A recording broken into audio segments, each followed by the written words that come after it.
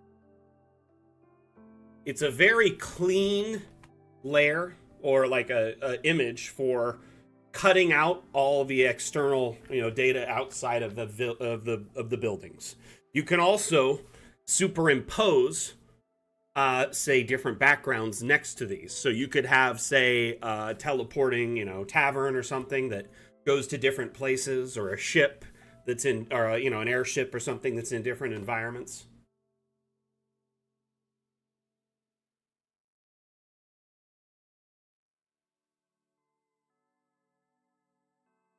They actually are not very fuzzy at all.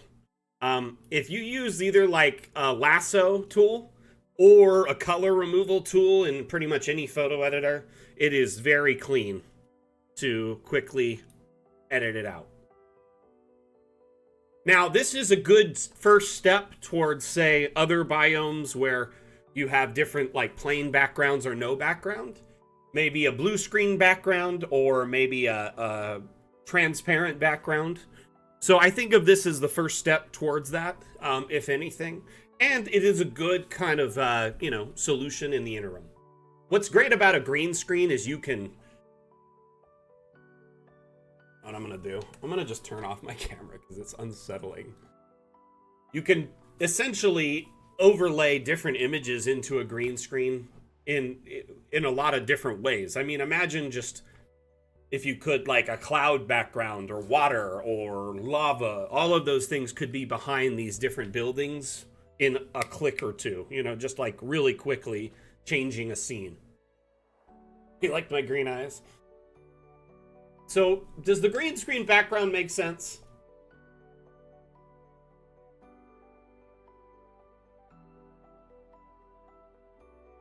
I also could see the green screen background being used to make tiles. You could essentially do like, an image of a house, export it, and then clean that house out and stamp it in other maps really quickly.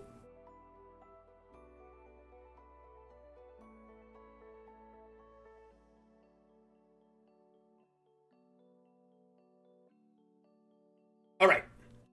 So the green screen is probably hurting everyone's eyes. So we're going to generate a forest by... Actually, let's just leave a little Fey plane open with a vortex, and we'll do a Fey forest. We're going to generate a Fey biome, and we're going to look at the question sheet and start answering questions, okay? Okay.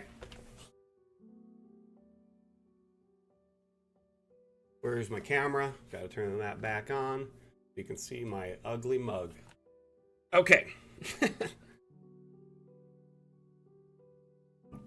So, remember, if you have any questions related to the first two biomes, please make sure you drop them in chat now. Format it with question followed by the question, so the mods can add it to the list and we can try and answer it. I'm going to hurry and answer as many questions as I can as quickly as possible. So, Dragnar asks, will it ever be its own multiplayer tabletop simulator? There has been a lot of questions related to this and discussions related to this. At some point, we plan to offer a limited VTT features. What that will entail is still up to debate at this time. There's been talks about multiplayer support, fog of war, dice rolling, things like that. So we'll see. But that would be more towards the end of our development or after we leave early access. Next. Evil Falco asks, will DA someday have full 3-axis rotation for 3D objects? I think it will be a perfect way to make really interesting scenes. So, with that in mind, yes, Fun with Objects should address that. The Fun with Objects update, Wim has said that we plan to allow you to rotate objects on all axes. And that has been something that we have struggled with and tried to figure out developmentally, and I think it's something that we're just going to force ourselves to address in this next update. If I'm not mistaken, Wim, you said that last time you were on the stream, right? That Fun with Objects would address that?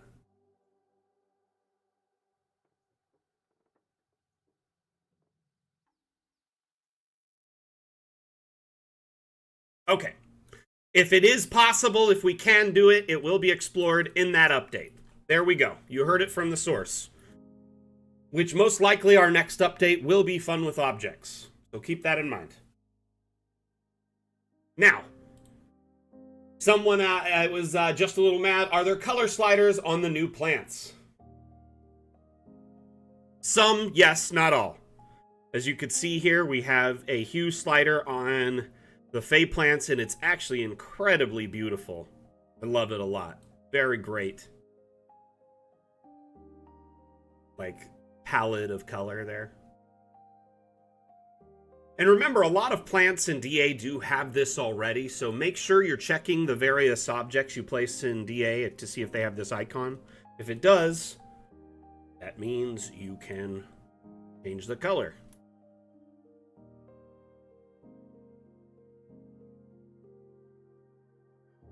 I mean, he does say that quite often. So, I've had him tell me something's impossible one day, and the next day tell me he made it. He figured it out.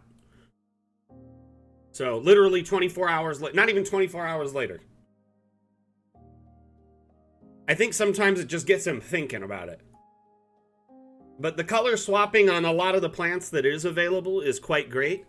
And the plant selection is quite great. I have we're going to go into the objects later, but just the Fey plants alone, there's so many new plants, okay?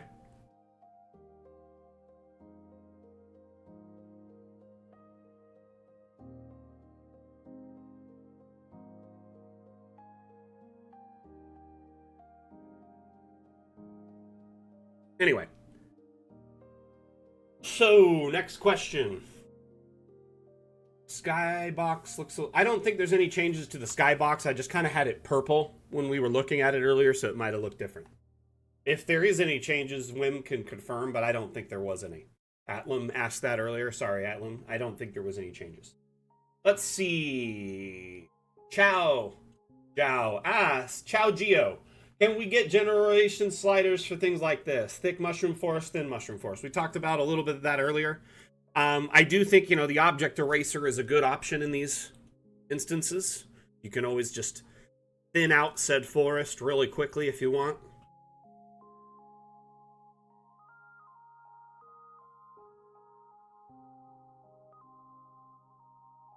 Let's see here.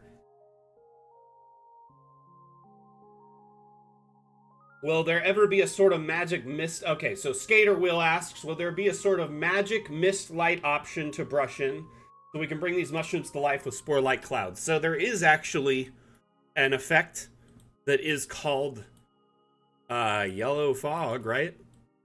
So you could put that by mushrooms and it would look like a spore cloud really quickly. I mean, in short order. Let's hurry and just generate the mushroom. Take a look.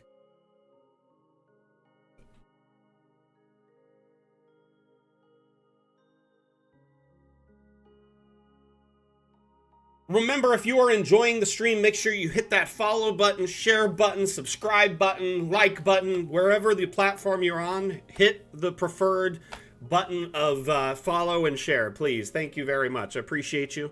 Want to make sure you don't miss out on any future streams, including next week's reveal. So as we get closer to the update, the build I have gets more and more stable, and we can show off more and more of it effectively. The next week, have a more stable build, be able to show off more, and we'll show more of the same. So if you miss some of the stream, you'll be able to catch it next week. So if you can't catch all of today's stream, maybe you can catch it next week. Same bat time, same bat channel next Saturday. So, Kaylee, Kaylee asks, will there be an option to get all the terrain brushes on one map? Wim talked about that earlier about, trying to address that. The brush system we have has limitations, and the more brushes you add, it causes problems, causes DA to run poorly on the average computer. So essentially, it's kind of limited to a certain brush palette per biome. In the future, we hope to address that. Wim said he's going to try and do something with it in Fun with Objects. So we'll see. Hopefully. Next. Evie Alyssa, will it be possible to choose any terrain brush regardless of the terrain selected for the map rather than having that's more of the same that we just addressed? So hopefully we want to address that, okay? Let's see. WizKid Sid asks, if you paint the bottom of the channel and then re-add the water, does the paint stay? Yes. Yes. So let's prove that, actually. In fact, let's hurry and just add some water. I really like the water eraser. Honestly, I'm kind of irritated no one mentioned that to me, because I'm going to make a teaser of that. So, first things first, we're going to just brush this all up, right? And then we're going to paint it purple. Let's paint it purple. And then we're going to fill it back up. Let's put some water in it. And then we could just brush it back up. It's still purple underneath. Asmodeus, there will not be any key giveaways today. So no, I addressed that earlier in the stream, because there's no way to effectively do a giveaway for all platforms simultaneously. We're moving our giveaways to Discord from now on, so we can address more of our more of our community simultaneously. So essentially, all of our community giveaways will be done on Discord going forward. Yeah. There is, in fact, a water eraser. Okay. Let's see here. Just a Little Mad asks, regarding brush limitations, could it be possible to have a blank biome where we pick and choose what we want? I don't know if Wim addressed that earlier. I mean, it would be really cool to pick and choose from the ones available to, say, have 10 that you choose. However, the programming involved in that sounds monumental. So I hope it's possible, but I don't know. But the neat thing about the water eraser is it clears out and leaves the divot. So if you generated the environment, say, let's do a Fey plane with flat with a river.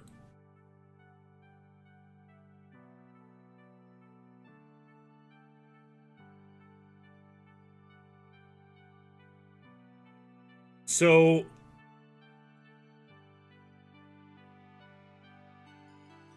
water will fill in canals, but now you can generate it with a river like this and then take the water eraser and pull it out. So now you have like a dry channel, a dry riverbed, or you know what I mean? That's a neat way to quickly use that tool and like effectively use that tool to kind of clear out a river or a lake, dried bed. Anyway, moving on. While on brush, an idea of the tile options. Let's see, Lexfire says, while on brushes, an idea of the tile options would be to have the brush when you want an exact square tile. So instead of a circle, it would be a square. That could be cool. I don't know how effective we could do that, but it would be neat. Let's see here. Chow Geo, will paintbrushes eventually be somewhat random rather than tile textured? I can't speak to that effectively, unfortunately. I don't know if Wim answered it earlier. Kind of says, oh, yep, Wim answered that. Yes, I hope to get that going as soon as possible. Okay, moving on. Just a Little Mad. Will glowing crystals export to a VTT with a light source, or do we need to manually put that in? They will not export with light.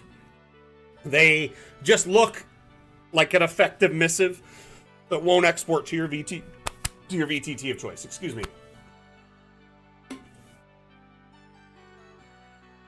Yeah, I just noticed that all the questions some of them have answers on the side already, and I didn't see that. So that was my bad.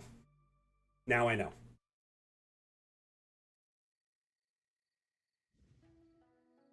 Let's see.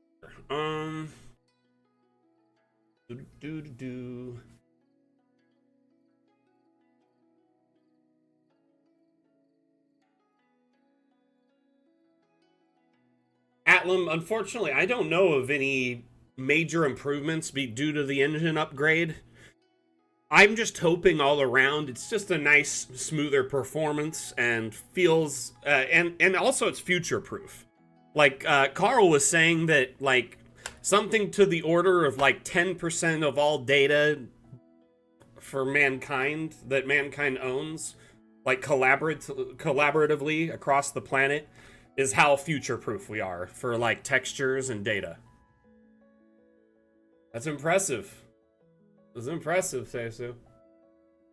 Thank you for the update. That's not even Facebook. Okay. What are some feature limitations that are no longer applicable? We already covered that. Sloth, sure. Would it be complicated to enable an option to have all the terrain brushes for every biome? We already addressed that earlier. Let's see here. Neologiker, inverted vortex, landscape possible. I think it'd be cool to have it go downward like a canyon that is a vortex, but I don't know if it's possible. Let's see here. Nick B, will there be more categories on Steam Workshop?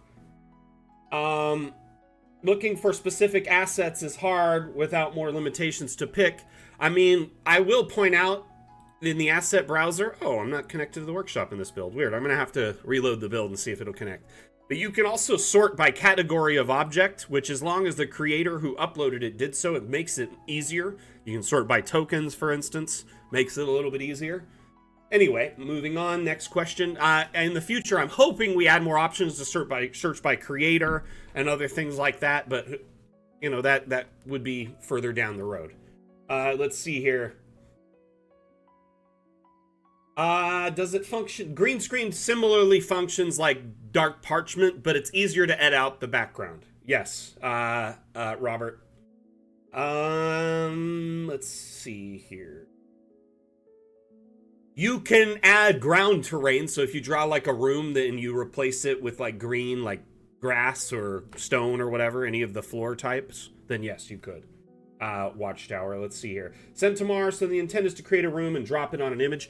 The intent would be to have a biome that you could quickly export the background instead of dark parchment where it's all dark and fixated on that. Instead, you can edit it out and just have that standalone building with nothing else, or superimpose other backgrounds really quickly. In addition to that, you can just have that building as, say, an image that you could use as a stamp on many different maps. Tiles for VTTs is the main, yeah. Let's see here. So 24, 25, 26, or 27 are good. Let's see. Can you select the green screen? Yeah, you know, that'd be interesting, is if it, like, instead was dark parchment and you selected green screen at export. So it isn't, like, staring you in the face the whole time. But that is a good concept. Unfortunately, I can't speak to that myself. Let's see here. Can we... Chow, you can ask, we export green screen variant with the green parts as transparency, PNG like exporting? Unfortunately, not at this time. You would have to take it into a photo editor and edit it out. Niosai, what is it like being behind the best map making tool I and my peers have ever used? Thank you for that. Honestly, I do love working for this team. It's a lot of fun. It's an exciting environment to work for. I like my bosses. I know that, you know, they're watching. I'm not trying to schmooze them. I really do enjoy working for this team. And Dungeon Alchemist as a whole is a great community to be a part of. And the map making tool isn't too bad either.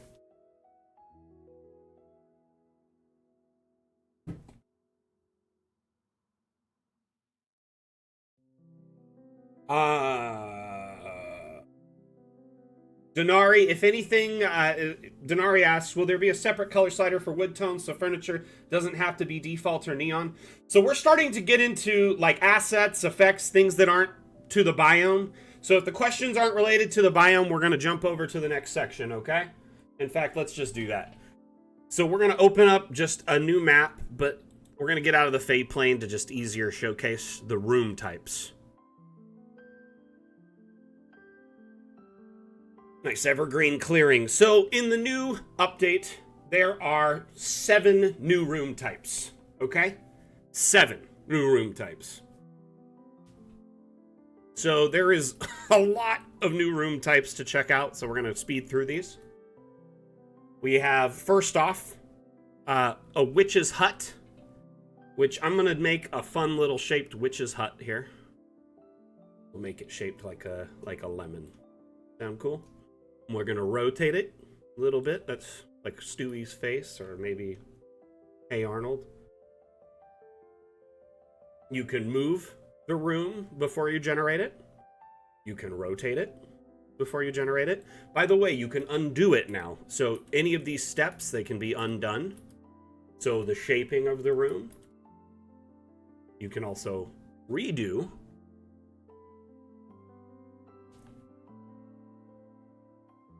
I'm going to generate this now. Uh-oh. Well, that's no good. I got no room. Try another one. Might have to restart my build. Okay. Yep, I'm gonna reset DA really quick. One moment. It was working when I tested it earlier.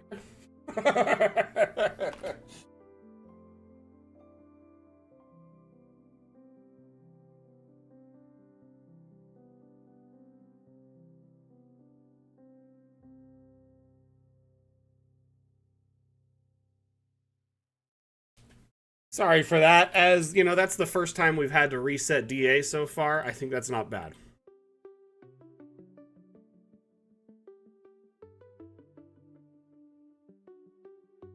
Let's try and make the lemon head again.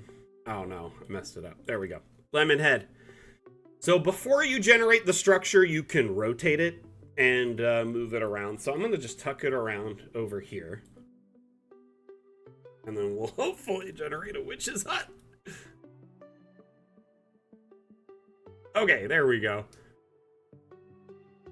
Put the door over here. That's a neat little spot for it. So, Dungeon Alchemist will dynamically bend and adjust the walls, the windows, the doors to fit this shape. You know what? I'm glad someone's picking up what I'm putting down, Raven Kinchin. Because I really like to... Uh-oh. It didn't show the shape when I undid it. No! Ah. Oh, wait. The undo isn't in that. No. It was working earlier. I don't know what's going on. I'm having build problems, but it's okay. It is okay. It's not the end of the world. We know that going into it. Let's make our round hut really quick. Actually, I like that shape. A little kind of pointer shape. Yeah, I passed my limit, actually. I need to unlock more generations.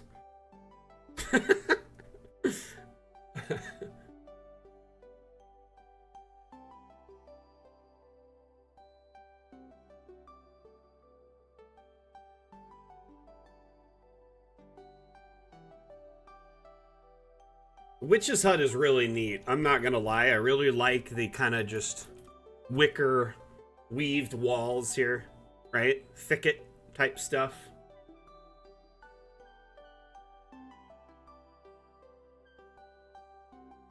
What's everyone's initial thoughts on the witch hut?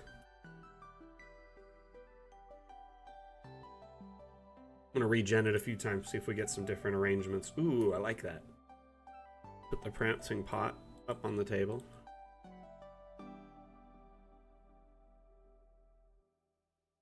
What are you looking at?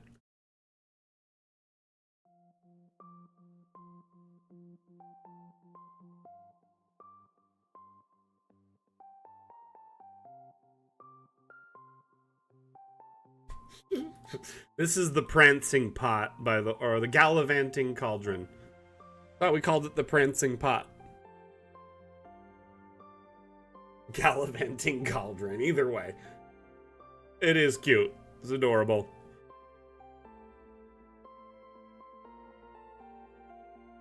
Kind of another object that's good with this, by the way. One of the many new objects.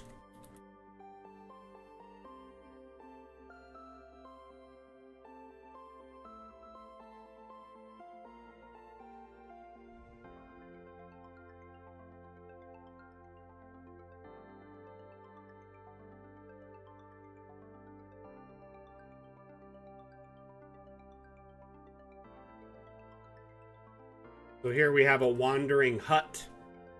Perfect for your, you know, your evil hag, or, you know, for your wizard on the go.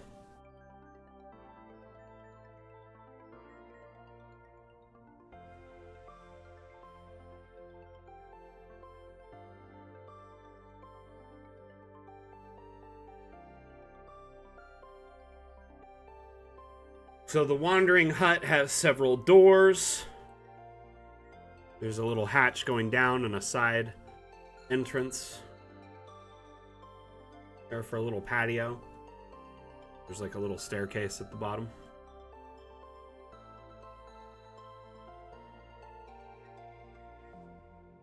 You can decorate it, put the lid on. There's different lighting options that you can change, and I guess you can change some colors on it.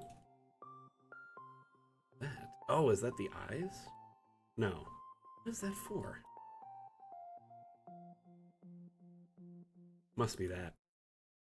No? Okay, I'm confused what this is for. What these colors may be for. Hey, we'll see you, Wim. Not sure what these do, but that's the light one. Appreciate you being here, Wim.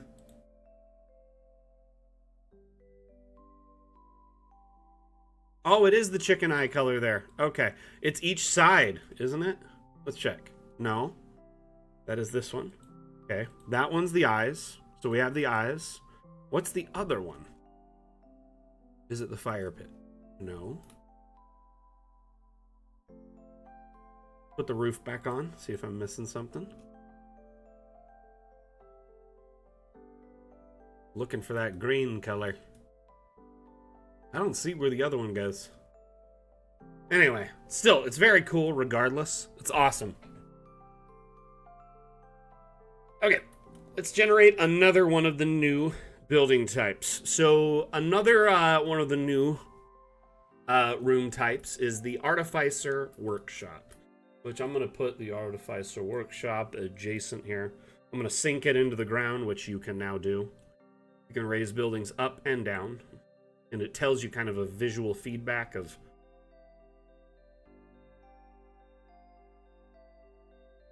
you can rotate it as well. I'm going to put it at an angle not on the grid. See? And then we'll generate it.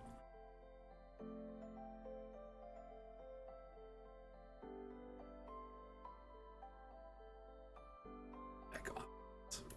Let's see.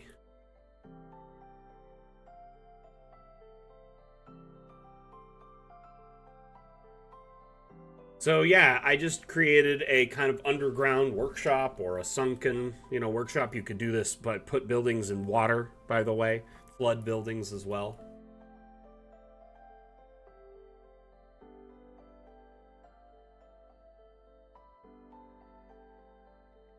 So, let me regenerate that one more time. Just kind of a smaller building here in the corner. Sink it down.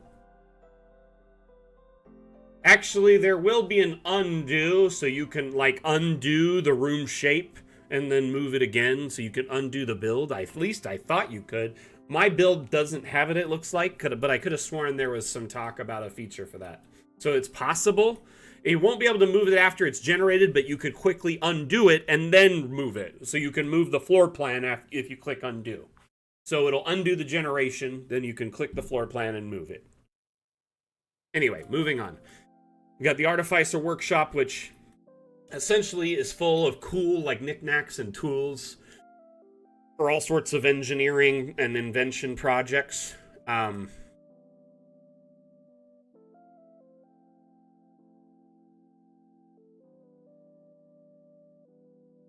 fixated on the same 3 or 4 things. I'm gonna generate a larger room. Wrap it up. Nope, okay. I'm going to generate a larger Artificer Workshop so we can actually take a look in it. Let's round out the edges a little bit. I like that you can just do little bumps like this. You can even do cutouts like that. So you have bites into the build.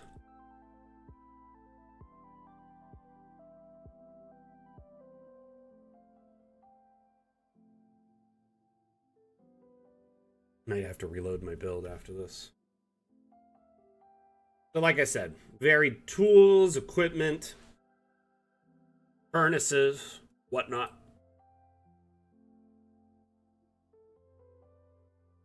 Watchtower, if it were me in that scenario, I would link them, generate them, all as one shape, and then fill out the rooms individually. Right now, you will have to, like, grab on and then maybe make a hallway attached here. You know what I mean? Not like you can rotate this and just snap it to it, so it's got to attach at a certain point. Does that make sense?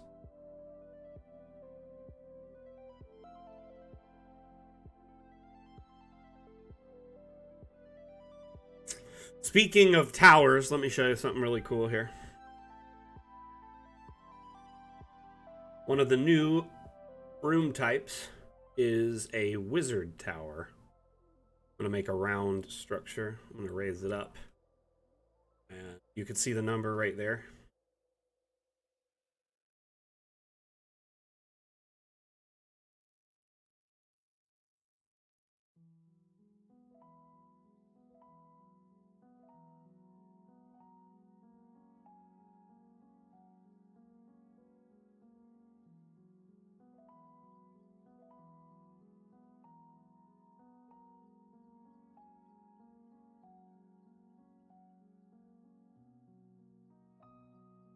I don't think you can shape the removal. Dang, that would be really cool if you could reshape the removal section. I don't think they thought of that. Anyway, so now we have a wizard tower. All right. So we've got, I've shown Artificer Workshop, Wizard Tower, Witch's Hut. You know what, let's generate a new map really quick. Kind of clear this out. Sorry, this whole area was getting flooded with space.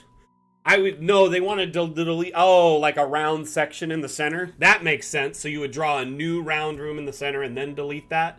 That could work. That could work for sure. Okay. So there is, let's see here, the skeletal throne room. Let's check that one out.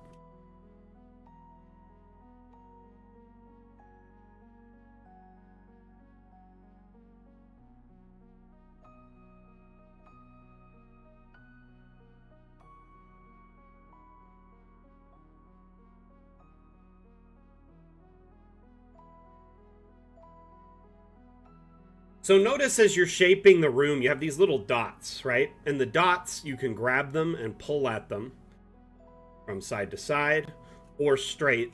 When you do straight pulls, it keeps the shape kind of round. If you pull it to the side, it does a straight kind of like angled cut. I mean, sorry. Oops.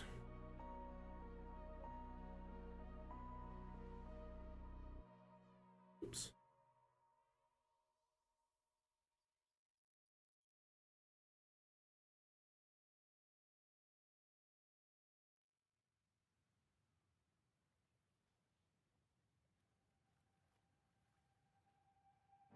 Kind of wish we had a mirror mode, but, you know, could come with time. So I just made a unique kind of cool shape for this room. I'm going to quickly generate the skeletal throne room.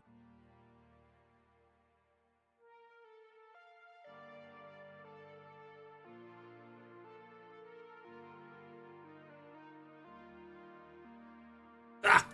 No! I just undid it. There we go. Where's the throne? Oh, it's over on this side. I would think it'd be here. But anyway. Skeletal throne room is essentially really good for, say, like, I guess I probably should have done this into the...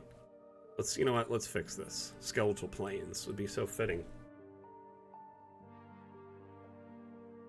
Skeletal plains.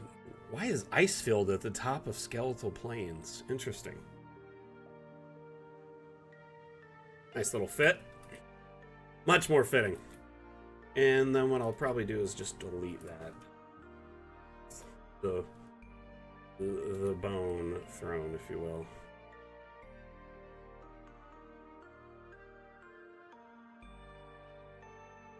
But as you can see, we've got some skeletal throne room space, and the shape possibilities are awesome.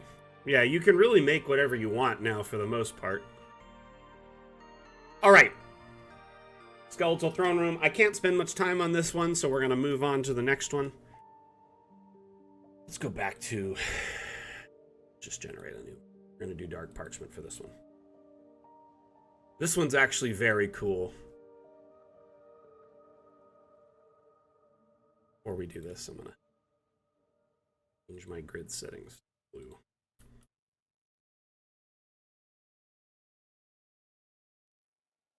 I'm going to just kind of generate a random shape, and we'll play with that and see what we can come up with.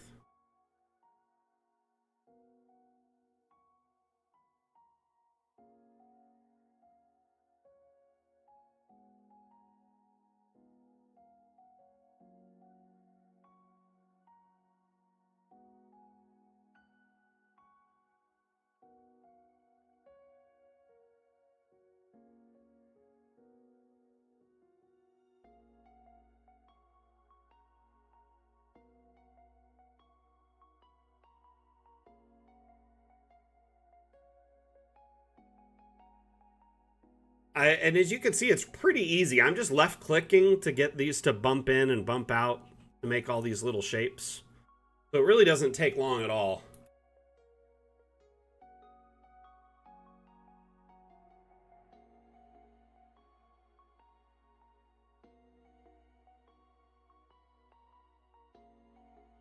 Do some straight cuts on the side.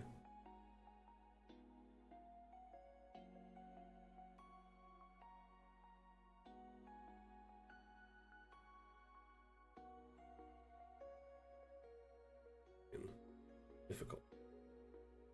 That's what I was trying to do. That like one long straight cut. That was pretty cool. Let's see if we can make it all the way down. Yes! Yes! That was so cool. Okay.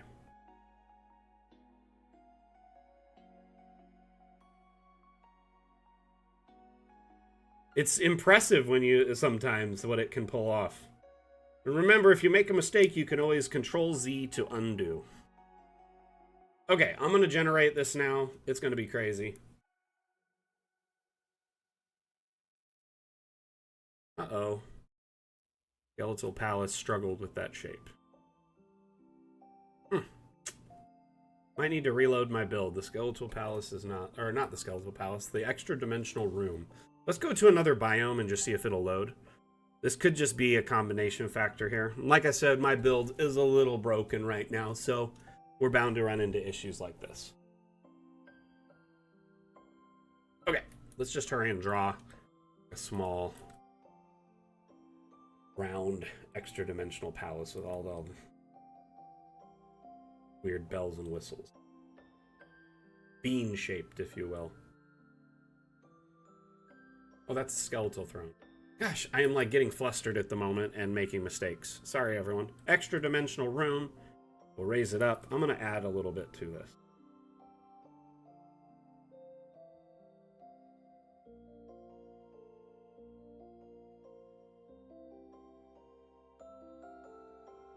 See, those don't even connect there if you look at it. Kind of crazy. Those would be different rooms. Yep, this build is just not loading the walls for some reason, or floors. Let me reload DA. We'll take a look at this again. Sound good? Sorry about that, everyone.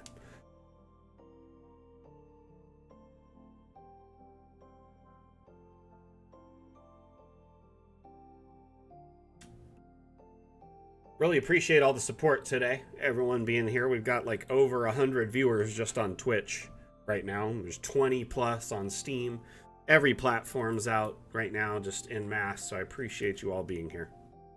Let's just try and generate something just simple, if we can get it to take shape.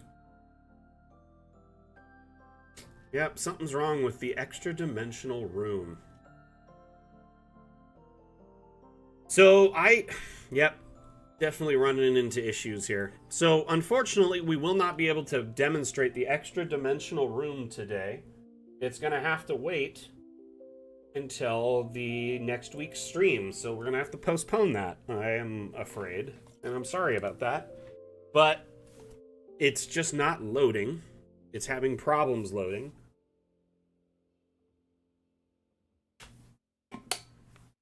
So I am unfortunately gonna have to nix that from the stream. It was working when I was playing around with it the other day, so it is what it is. We're gonna move on. So next Saturday we'll try and demonstrate that.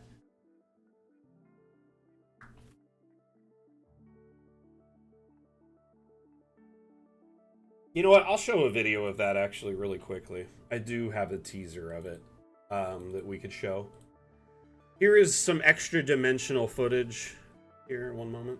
Maybe if my video player ever decides to play.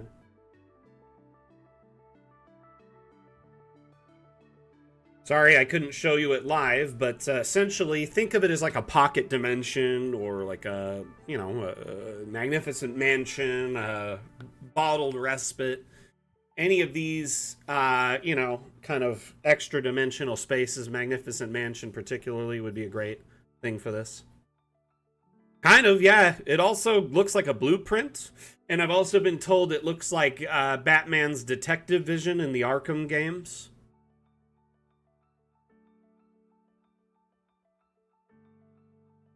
You can do all sorts of shapes in any room type now. Uh-oh. That was weird that the feed crashed for a second. It is Tron, isn't it? It's a lot like Tron.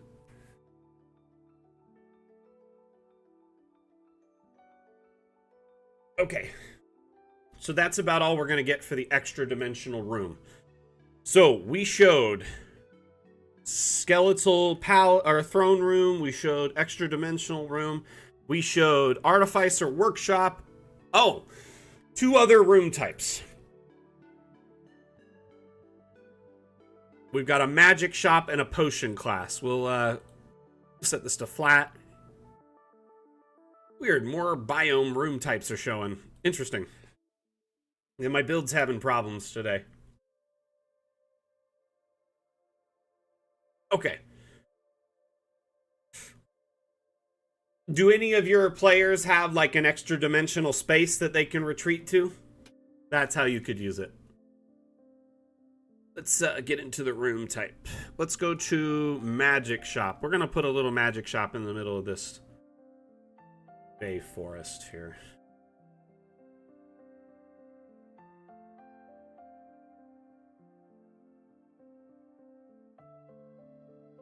I'm gonna raise it up just a little bit and then rotate it.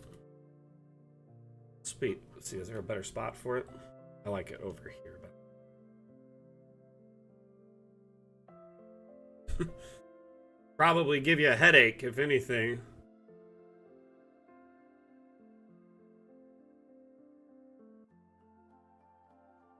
So the magic shop, it's kind of light. We'll fill up with random, you know, curiosities and stuff like that. We've got here a flesh table in the corner, a little apothecary cabinet. Oh my gosh, there's so many apothecary cabinets. These shop cabinets, and they kind of like snap together and next to each other and intermingle, and there's like so much diversity in them. I'm not even joking. There's bookshelves galore. It looks like a corner one.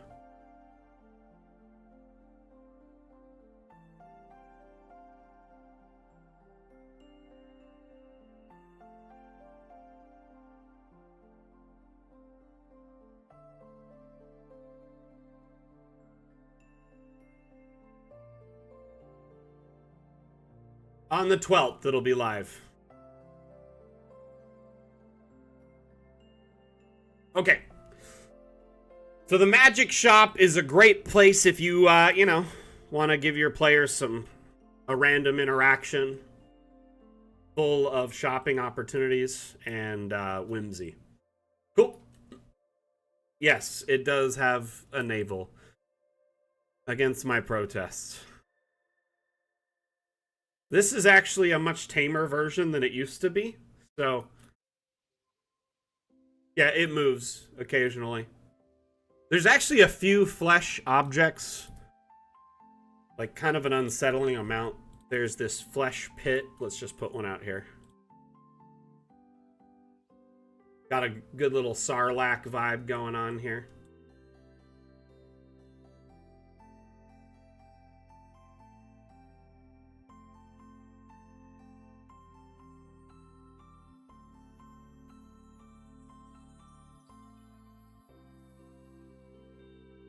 Yeah, it's unsettling, isn't it? There is a flesh chest, so...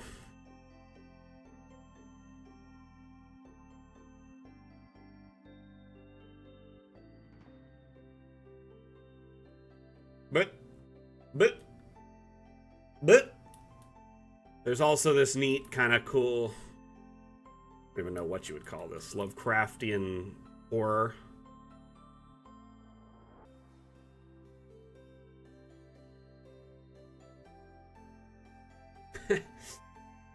It's kind of...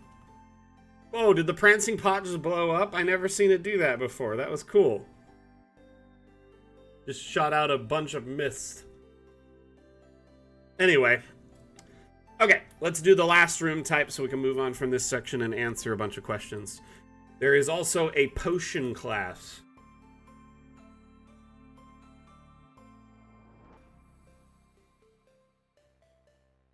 By the way, if the stream runs long today, I'm fine with it. I will be staying a little bit longer to answer questions, showcase everything I can.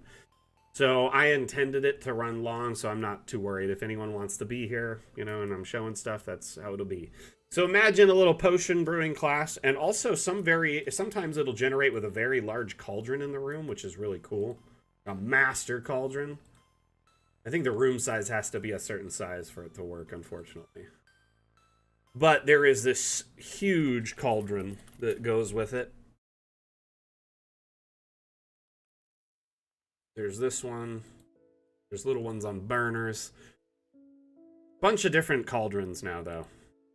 Oh, that's the big one. There we go.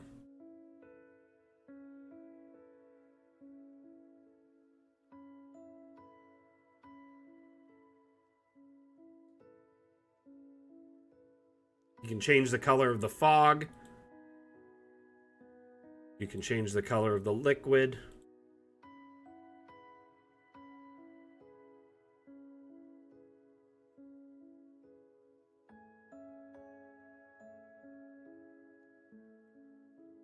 Anyway, so potion.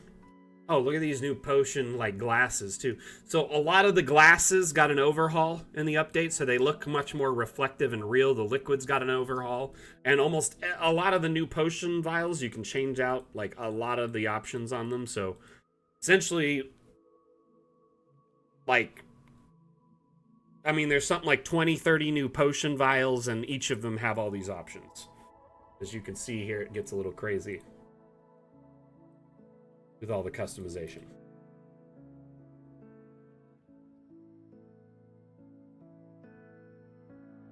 Well, if you disable collisions in Dungeon Alchemist, you can make anything as big as you want. I mean, really, for the most part, or as small as you want.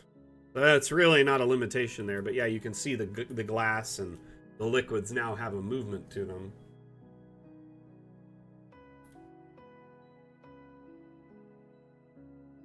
Okay. Oh yeah, this was the one I wanted to show you. It's up on the pedestal. That one's really cool. I didn't even notice that. So it has like a stair and everything. Really neat, right? You can actually light a fire under it. There's a little fire space.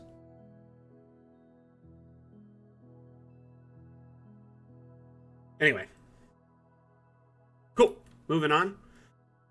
We're going to take a break to answer questions really quickly, and we're going to move on to a new section. So we're moving on from room types. Okay? So, any questions related to room types, please make sure you ask them. Get them in the chat now before we move on. Forest.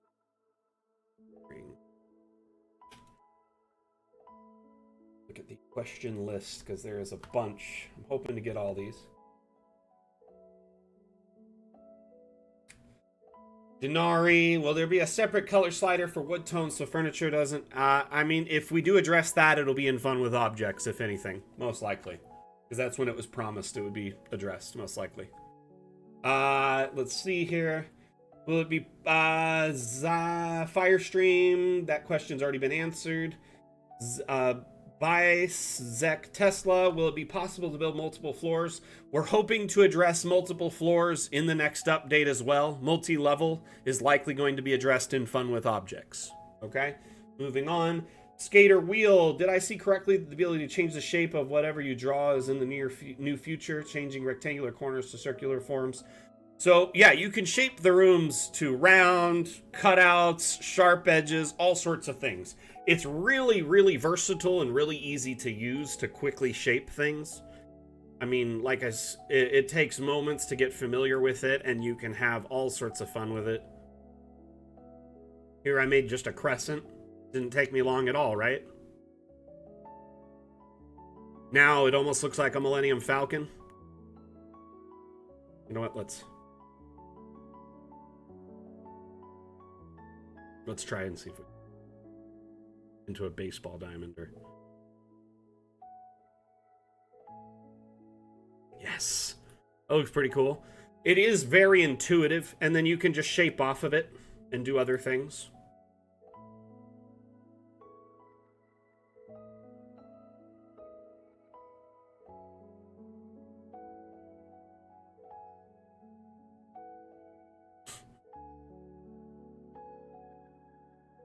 Anyway.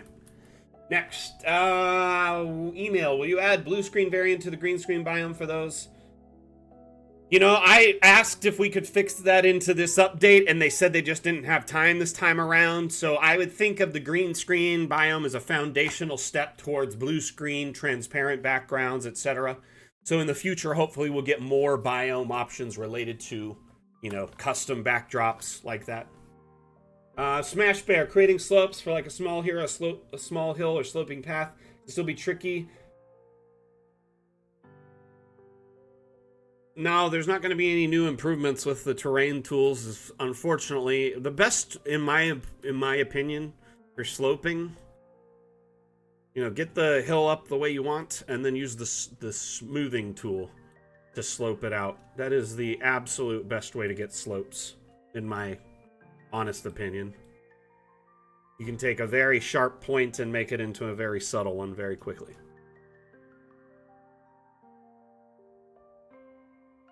Okay.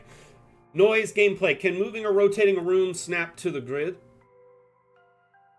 You can rotate it and re-snap it back to the grid, but if you start making a room, you can rotate it off the grid. So it's kind of a best of both worlds.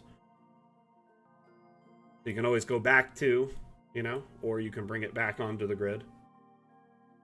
I really enjoy the versatility this offers. Huh. That is weird. It didn't count it as two rooms.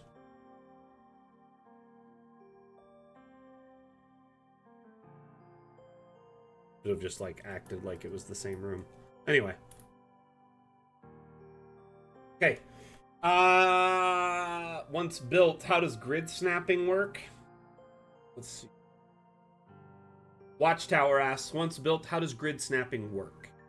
I'm not sure what you mean there. I mean, once it's built, there's nothing you can do unless you undo the build, and you can only do that for the limited time you start building the undo queue. So as you start doing other stuff, it'll get to a point where you can't undo that room, so you need to quickly undo it or move on. But as you can see how the grid is applied in this space on the rotation, there's still a grid, but it's not quite like fixed like it used to be. Let's see here. Skater will there be a setting so when imported to Foundry VTT, for example, certain buildings can only be seen by players with X? That would be a setting you do in Foundry. I mean, you could pretty much do that already. You just set different vision settings to your players, and there's like modules that you can apply different like vision settings to your players and what they can see and can't see. I don't think that we would offer any way to block something per se upon export for Foundry.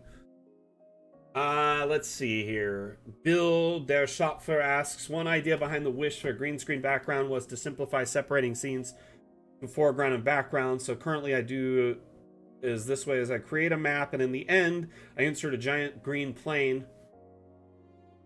Sadly, the normal gets shadows on top, so it's not optimal. So in the green screen biome, yes, there are no shadows.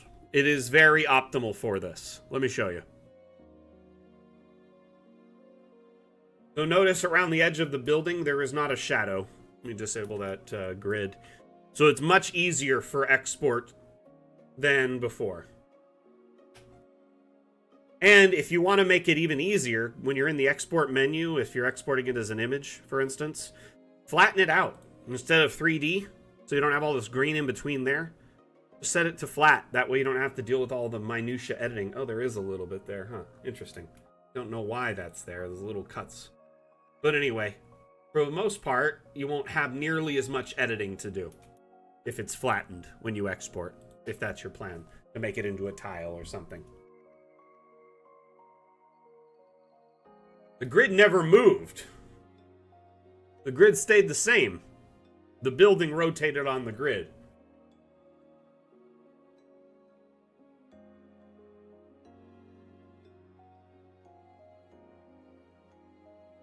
Okay, let's see. Sea creature with the ability to raise and lower buildings. Is it possible to create a multi-story structure with roofs? No. That'll be later on. Sea creature, I see we have undo control Z, but we have, yes, you have both control redo and undo. And that's been available in DA for a long time. And now the undo redo queue has been added to the build function for shaping structures. So if you're shaping a structure, you can undo the shape, redo the shape, undo it after you build it, and move it. So if you generated it and you're like, oh, I don't like where it's at, click undo, it goes back into the room shape, then you can quickly move it. Okay, moving on. How deep can you set a room, and can you flood the room? Yes, you can flood the room with water, and I want to see if we can remove the water from the room really quickly, in fact. Let's do this. So I'm going to grab some water here. I'm just going to make this brush massive. And now that we've filled that in with some water, I'm going to lower the terrain to make it even deeper. Next, I'm going to put a building in here. I'm going to put an abandoned temple. It collapsed into here a long time ago.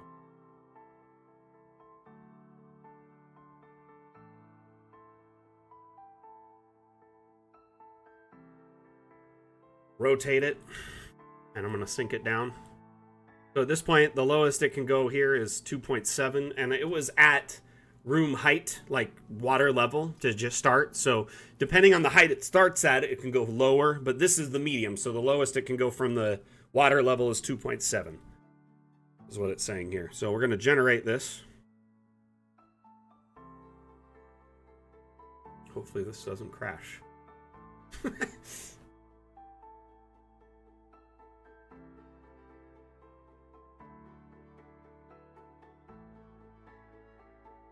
Let's see here.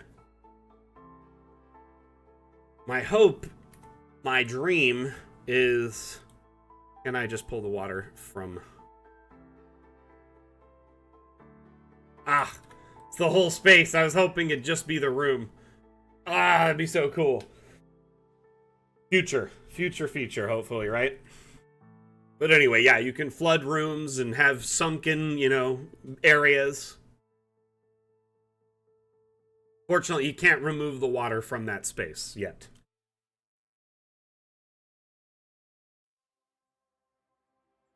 Leonardo, what happens if you generate a new room in the same horizontal space but not vertical of the other one?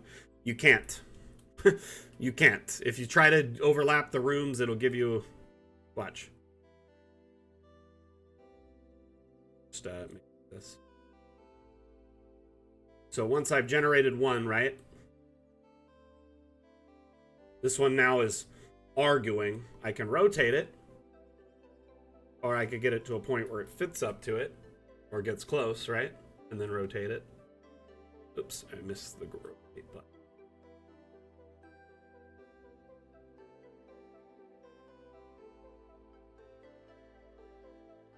And if I really wanted to connect them, how I would do it in this instance is just connect it to this. Build out the shape you want. You can always go through and reapply the rooms as different spaces later. Kind of build out the floor plan, then generate it as a single floor plan. You can rotate. Oh man, I thought that was connected there. That was weird. That is weird. It won't let me extend this anymore. I found a bug. I'm always finding bugs. No, that's one shape. Okay.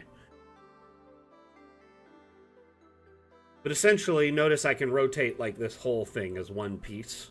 So it keeps it easier to kind of have everything all aligned. And then you can just say, oh, I want this to be hall later. I want this to be one room type. I want this to be another room type. You can always go through and resection off the area later.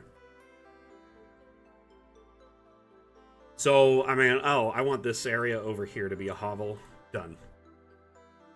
I want this area to be a spider lair. Done.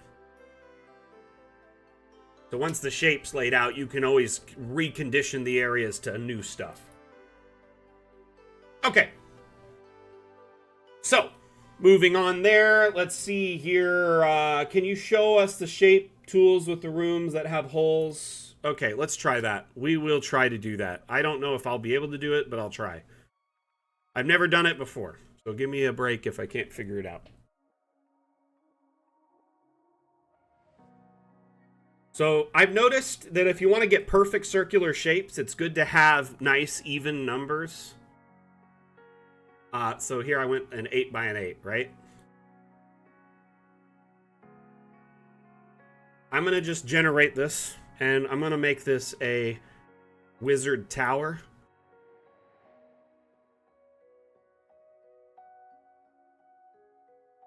Nope, I don't want that. Dang it.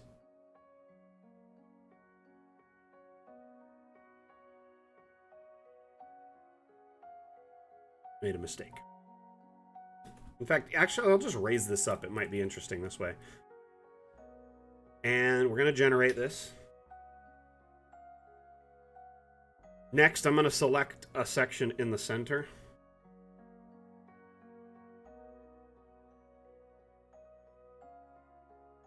And I'm going to... round... No, it crashed! Okay, let me reload it and we'll try one more time with this. It may not work in this build. My build just has problems. Anyway, let's continue answering questions while we're waiting.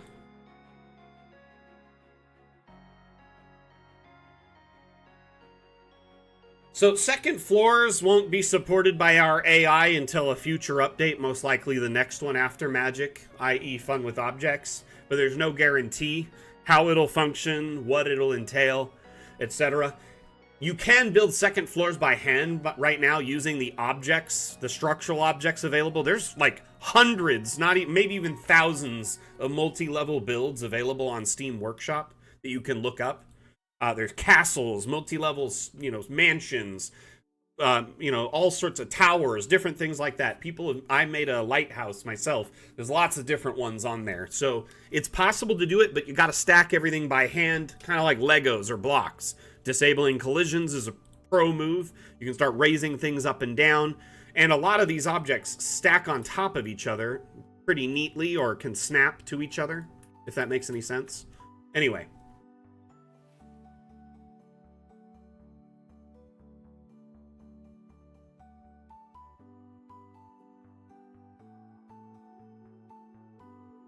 That's just a quick example, but we have lots of structural objects that can fit the bill here.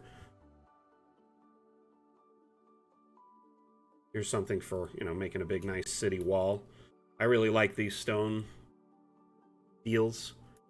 Anyway, you get the idea. Moving on, this is aside the point from the update, so let's keep moving on. Let's try and build that tower one more time. See if it'll work.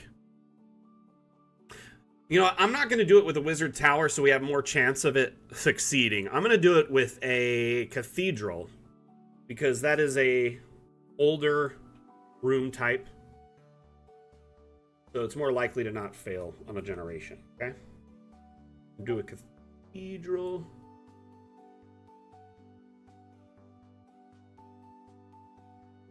I'm going to generate this.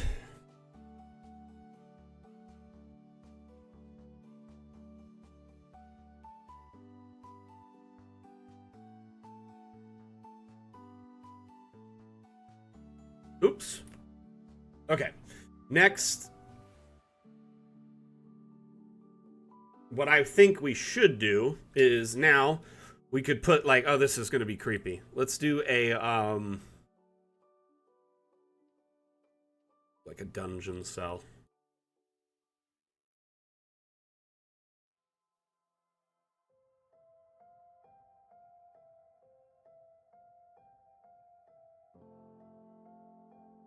Okay, this is probably going to crash this. Oh, nope, you can't go down below.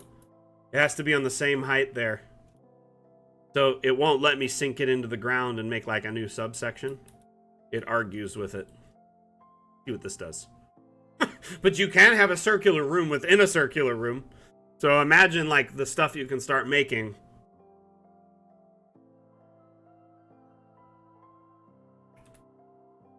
What I would do is, if you delete a center section of the room, then you could have a pit that's square or something. Or you could add a pit room type in the middle to have a sunken hole.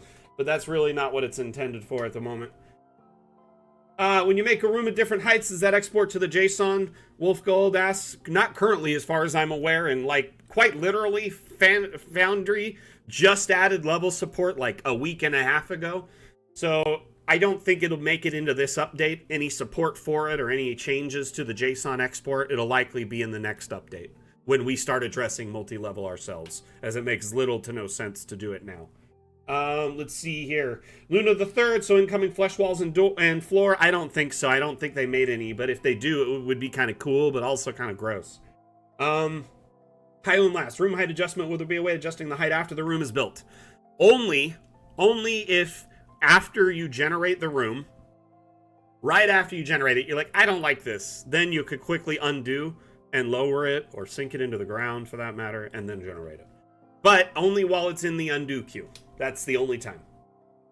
You could delete the room, regenerate it, and that's it. Let's see here. Sack, is that one of the newly designed potion bottles? Yes, there's tons of new potion bottles, like tons. We're going to show them in a bit. Moving on. Will we ever need to pick a terrain height when we set a map now that you can have a room height? That's a good question, Neologica. I'm not sure to that. I can't speak to that. Adopted Gaming, can you put one other object in that huge vial? Yeah, of course. If you disable collisions and you have a vial, any of the vials. So let's do one of the new ones because they look really fancy. Or I guess it's just potion. Right? Like this one here. Collisions are off. I'm going to make that very big. We're going to make this more like a, let's make it blue. And then we could put like a token inside. Speaking of tokens, you can see here the new section for Bite the Bullet. Our partnership with Bite the Bullet will start when this update launches. There are 22 new tokens added to your collection, and we'll be adding new tokens every single update going forward that are themed to the update. So these ones are magic themed. As you imagine, you know, going forward, they'll be kind of catered to that. So I'm going to disable collisions and try and put that guy in there. You can't really see him. He's buried in the bottle, but yeah, he could definitely go in there. So yeah. That isn't a new cathedral room type. That was just cathedral. It wasn't a new room type. I'm not sure where you got that from. I just used that because the wizard tower was crashing over and over again. Cathedral's not in your build? Where was it?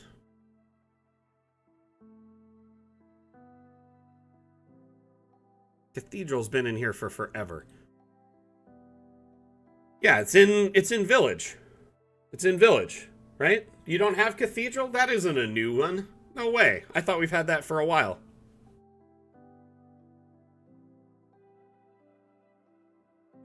Interesting. It is a new one? I wasn't aware of it, so thank you, Aiko. My bad. So I was confusing it with church or something?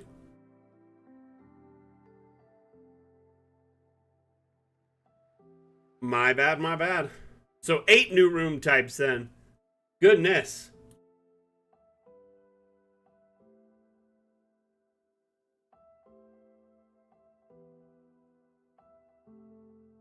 I am positive we've had a church. What the heck? Am I crazy? I might be. I don't know. Chapel? Yeah, the chapel for a while. That's been in the crypt for some time, hasn't it? Sorry, chapel and church is used very interchangeably in the States. So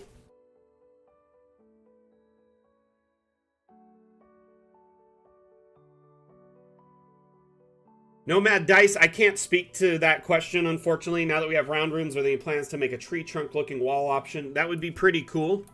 I mean, it would be awesome to have something like that. We did just add the witch hut type, which is kind of more like wicker wall. Gosh, it's not generating again. I've been having trouble with the witch hut type today. Let me reload DA another time. No, actually, I'm not going to reload it. We're going to jump ahead into a new biome. We got to jump ahead and go into new stuff. We're running out of time, and I want to make sure we cover everything today. So, now that we've covered all of those questions, we're going to move on to a new section.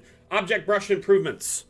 So, the object brush is getting an overhaul. There's 3 new brush types. So, instead of just the traditional scatter, which if you did something like this, it would just kind of randomly scatter it in the area. Brush size. Oh, here we go. Does that make sense?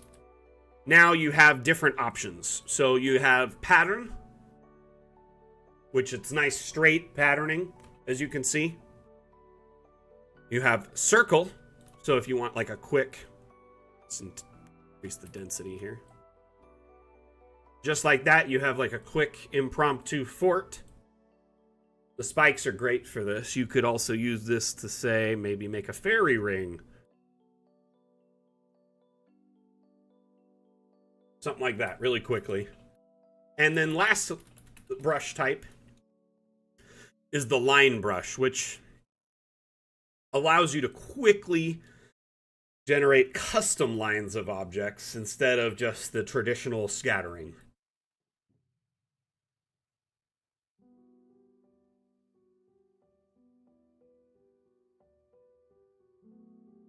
So, I mean,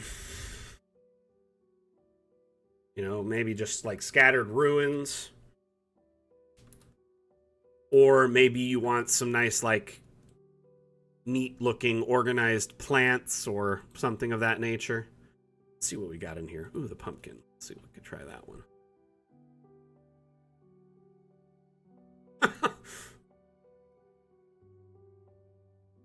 Cheese.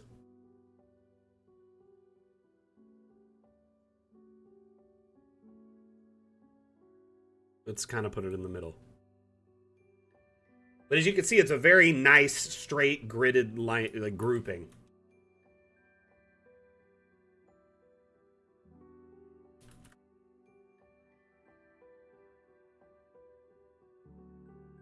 I do need to point out to them that the brush size needs to be larger because it seems like some objects don't generate enough.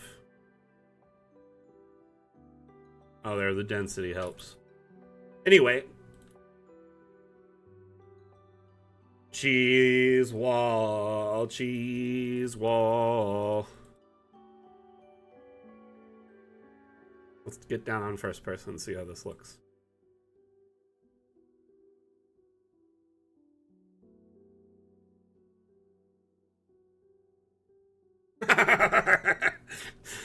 It's not the best wall, but it's ours, okay?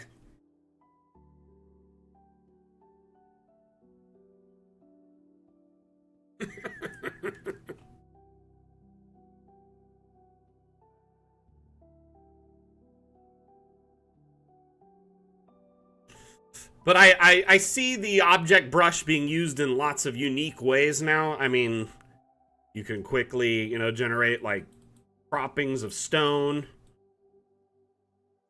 crystals. I mean, it's going to open up lots of possibilities. Ooh, let's do books. Ooh, that's creepy. That is creepy. Very easy stone circles. I know many of you have done stone stuff in the past, and it's just been a pain. Ooh, look at the bones. This is like a sky burial. Let's just keep shrinking it.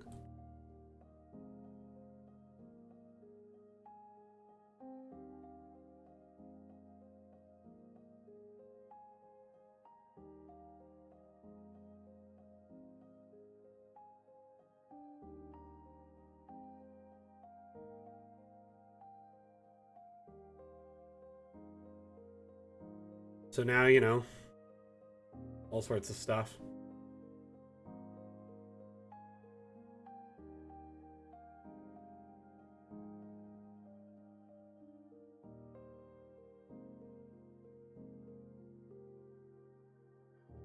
But yeah, the brush improvements don't just end there, actually. There's more to it.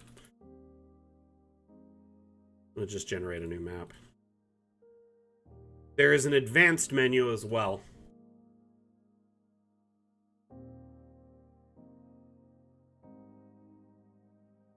Oh, that'd be evil, huh? So, when you're in the object brush, not only do you have the new brush types, but you have an advanced menu where you can adjust the rotation randomness. So you could set it to very sporadic or not at all, so it'll be all the same rotation. Scaling at random, and the scale average.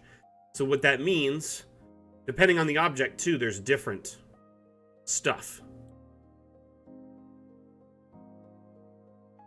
So they'll all be slightly different. Because, you know, they're not all going to be the same shape and size, right?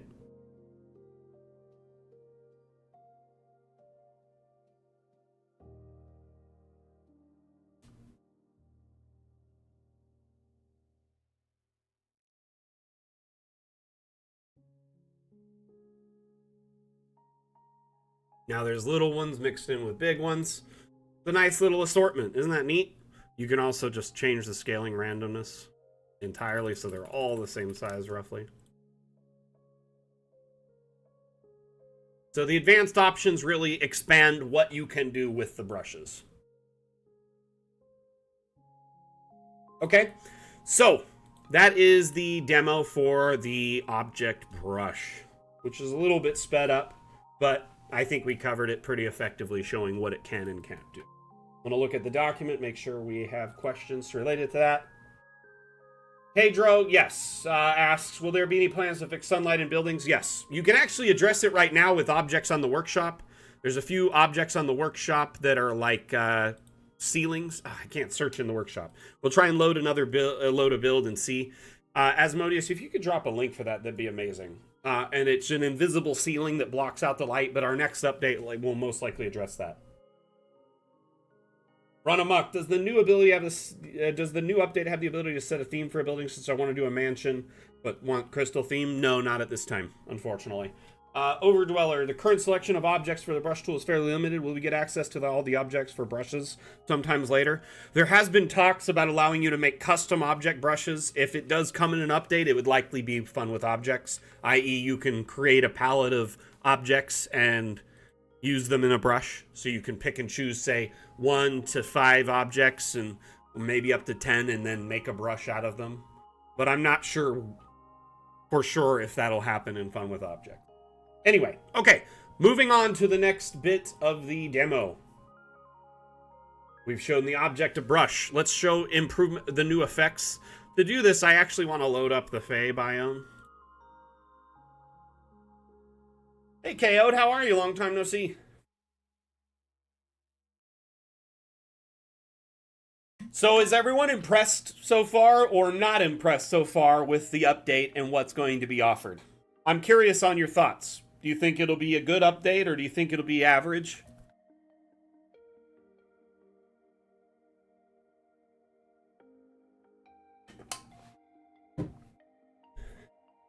To impress Dag is a feat in itself. Okay, so there's a few new effects being added. My new favorite effect is Fey Fireflies, so I'm going to show you that first. I think it meshes really well with the Fey environment when you kind of turn out the lights, make it kind of purpley. But the Fey Fireflies, it's kind of like simple, wispy, colorful fireflies. You can quickly add them to your map and give it a sense of wonder.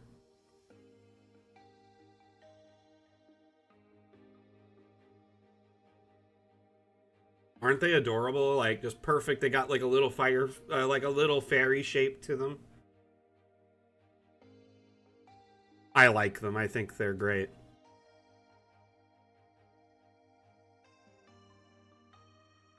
Yeah, we're gonna have to load another build after this. So let's show some more effects on the side here.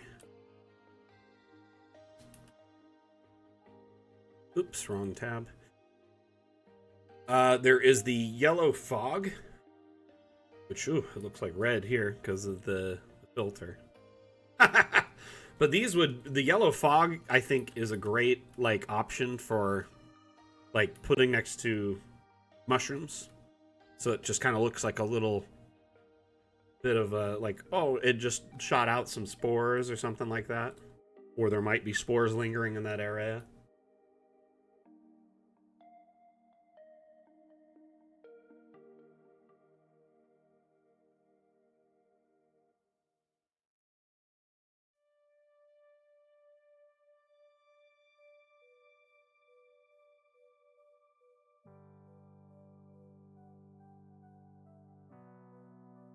There's also a bunch of new fire options that are pretty neat. So you have black fire, which, not gonna lie, could be used as kind of like a necrotic or a black fire or like a dark dimension or something like that.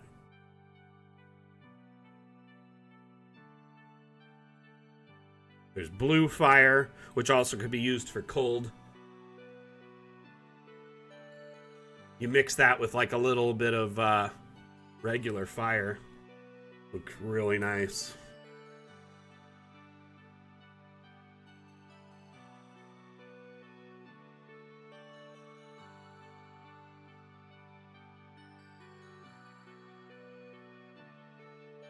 Purple fire. Red fire. White fire. There's a lot of new fire options. They went ham with the fire.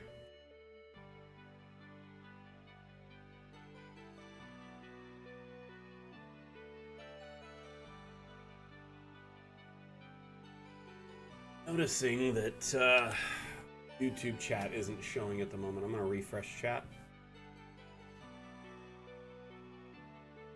Hopefully I didn't miss any YouTube messages there. Okay, moving on.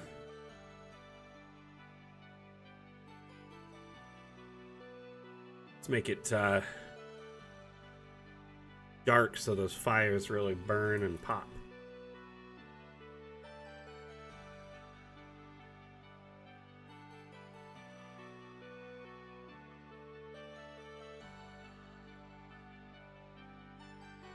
So these are pretty much all the new effects. All the fires, the yellow mist, and the yellow fog, and the fey fireflies.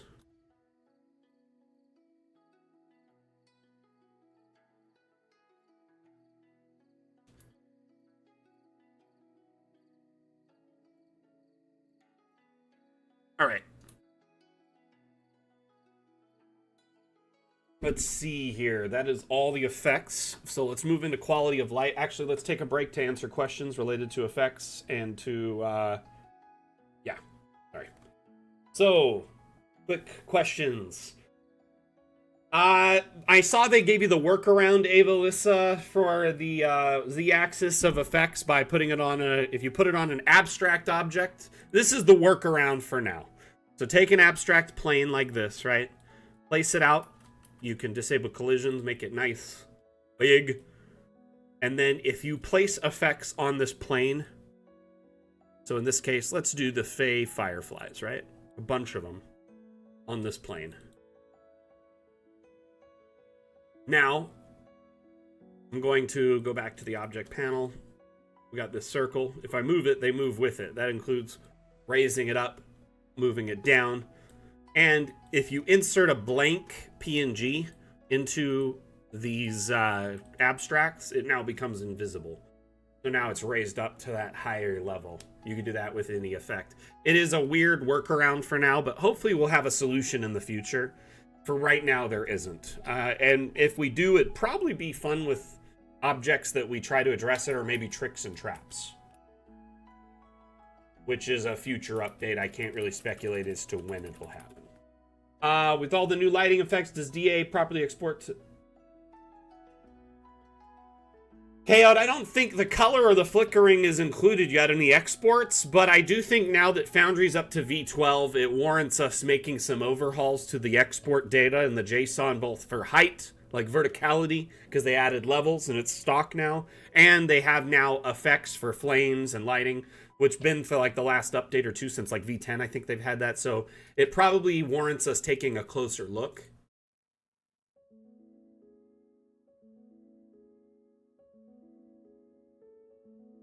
I'm not going to lie, the effects feel way more optimized in my opinion. Just to give you an idea. I mean, painting effects used to be so laggy, and I'm covering this entire map in just a few moments, and it's still going. Now, granted, I do have a beast of a computer, but I still used to see quite a bit of lag from this. I feel effects run better. I feel... just most effects in general run better. The map, like the navigation through menus is smoother.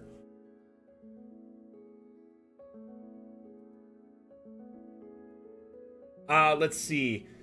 Adopted Gaming asks, can you slow down the animation of the fire? Unfortunately, you cannot. What you would do is after you do the export, maybe take the export video and slow down that. So you could slow down the video itself, and that would slow down the fire. That would be one way of approaching it. Let's see. Zybeck Tesla asks, will there be 3D models that fit more into the 20th century? From us, not for a while. Once we leave early access, which is 6 updates from now, then we plan to offer optional paid expansions that expand our offerings to different aesthetics and, you know, themes. So, you know, sci-fi, cyberpunk, modern, etc. Each of them will be optional. I'm assuming, you know, $20 to $30 tops, and it would include like couple dozen new room types, several thousand new objects, and probably another 10 to 20 new, you know, environmental biomes that all plug into the existing DA, you know, tools and architecture, and you can work in tandem with the existing ones. I mean, you can export a JPEG with the static fire on it, Luna, no problem. So let's just go to Fire. Right? Then go to File, Export.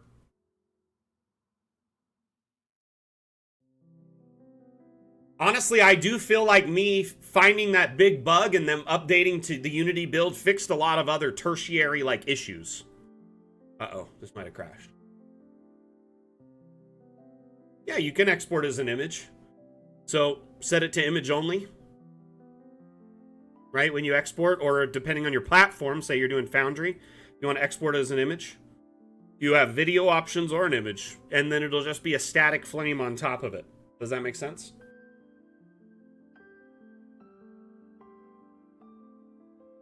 At the moment, TextWill is the team in contact with any of their VTTs for specific export options that don't rely on the questionably universal VTT format. So you've got to remember that UVTT is being adopted by many different companies making VTTs. At the end of the day, we don't have any control over their adoption. We only accepted it as an option for export so we could work with as many VTTs as possible.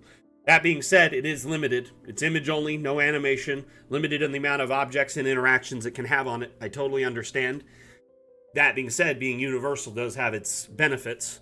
The other options, I mean, we work directly with Fantasy Grounds. We have a good relationship with them. We have a good relationship with Above VTT. I've been working with other companies as well, like Harpy, DM Hub, and a few others we've been kind of just trying to build relationships with and improve our options.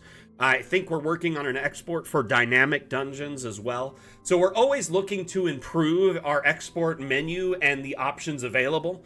That being said, it is really up to the individual VTT to offer more like functionality and what they can import to it that would be a data file. So if they only offered you VTT, you may want to ping your VTT of choice and say, hey, would you maybe consider, doing JPEGs mixed with a tandem data file like a JSON or,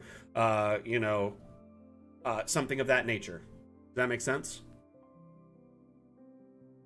Anyway, okay, we're going to generate a new map to discuss some of the quality of life features in the update. There's so much stuff in this update. I haven't even gotten to really show objects yet, so we're going to skim over quality of life improvements and then talk about objects. So, in the new update, there's a bunch of quality of life improvements. One of the quality of life improvements is autosave. So you can set an increment of 1 minute, 5 minutes, 15 minutes, 30 minutes, and 1 hour. Then enable autosave and hit save changes. Once you have saved your map once and given it a name, right? Test. It will then follow the increment you have set and create an autosave at that increment automatically and save it in the exact file location adjacent. It'll just be an extra file right next to it. And it'll be labeled the exact name. So in this case, test autosave.dam. And it'll replace that autosave every time it makes a new one, so there won't be hundreds of the same autosave of the same map. Okay, so there's that. Another feature that is being added, rotate tokens when moving them. I know a lot of people hate how the tokens kind of rotate when you're moving them around. So you're like trying to move the token and it does this weird kind of like... I guess I have it disabled at the moment. Second. So you can now disable it and it won't do this auto rotation.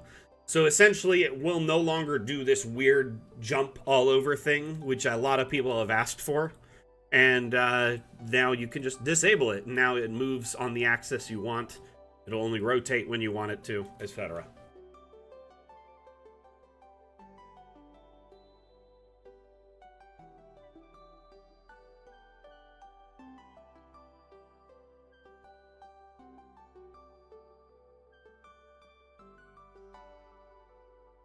Yes. Please format your questions with question at the start, please, though, so we can add them to the list and answer them at the end of each segment. Please, that is the rule for the stream. If you have a question, type question first and then ask the question so the mods can add it. Thank you. Moving on. Let's see here. Object Z-axis. So that was what the next quality of life improvement. Objects have the Z-axis indicator just like rooms do. So you can now raise them up and down and kind of get an idea of height. I actually had to convince the devs to add this. They're like, why? I'm like, well, what if you want a bunch of objects all at the same height? They're like, well, just copy it. I'm like, what if you're not copying the same object? They're like, oh, okay, cool. So now it's easier to get a bunch of objects to a similar height. Really easy. Okay, let's see here. The object menu got a huge overhaul. It has been cleaned up. The utility menu used to go so far it had a scroll menu within the sub menu. It's been cleaned up and reorganized. There's a craft menu now that kind of breaks that utility menu up and focuses it. Yes, I am very happy for this as well. So it is no longer quite as in depth and it's so much easier to browse now because of this.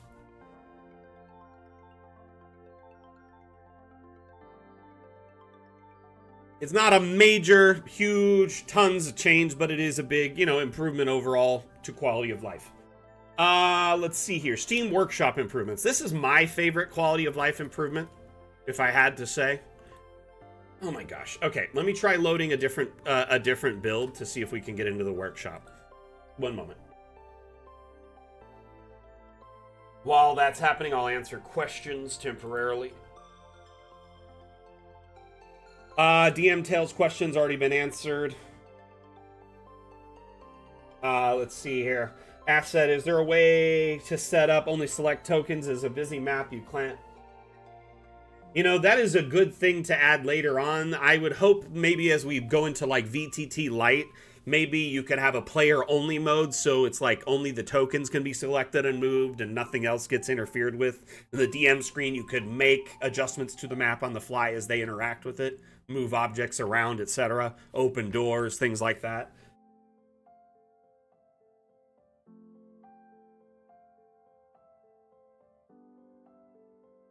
Let's see here, Nar Rogue. Yeah, I hope that answers your question. And if anything, I would say maybe, you know, when we add VTT Lite features, it would be around that time, which is probably after we leave early access, so quite a ways away.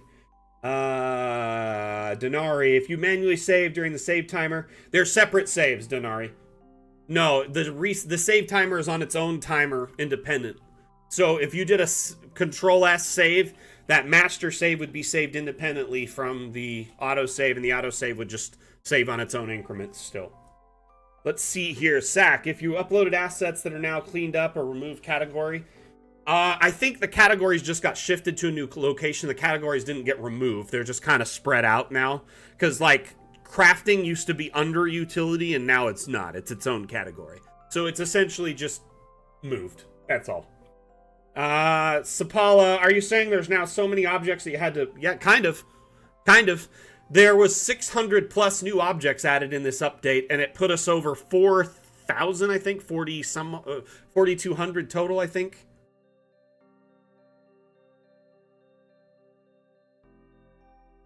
I don't think they added an object lock button, and I would expect it probably with Fun with Objects. It seems fitting for that update. Dirty rollers. Okay. Now, what was I going to show you here? Got a little sidetracked. Steam Workshop quality of life. So, oh, okay, we'll browse maps. So, a few things have been changed. One, you'll notice a counter up at the top showing how many maps are on the workshop now, which I think is a nice quality of life improvement.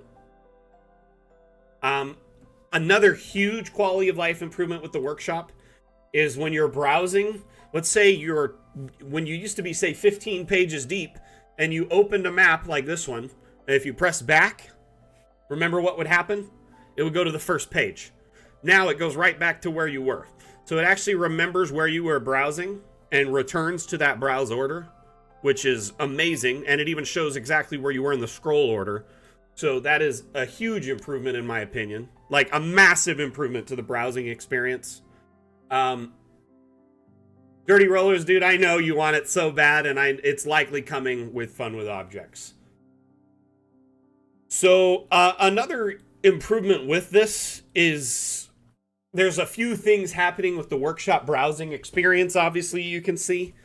This carries over to asset browsing as well, so you see the asset counter there, too. And also it will go back to the previous location. So if you were, say, 10 pages deep, selected an asset, same as before, go right back to where you were. Big improvement. Some other things with that. There's been some overhauls into how Dungeon Alchemist interacts with the Steam Workshop and assets in general. A lot of people were complaining that if you had a lot of assets, Dungeon Alchemist ran poorly. And we chalked that up to the performance of the assets themselves. And in many cases, it was the assets. Some of them are massive. They're like 200-300 megabytes for a single asset. You need to be careful in the ones you download.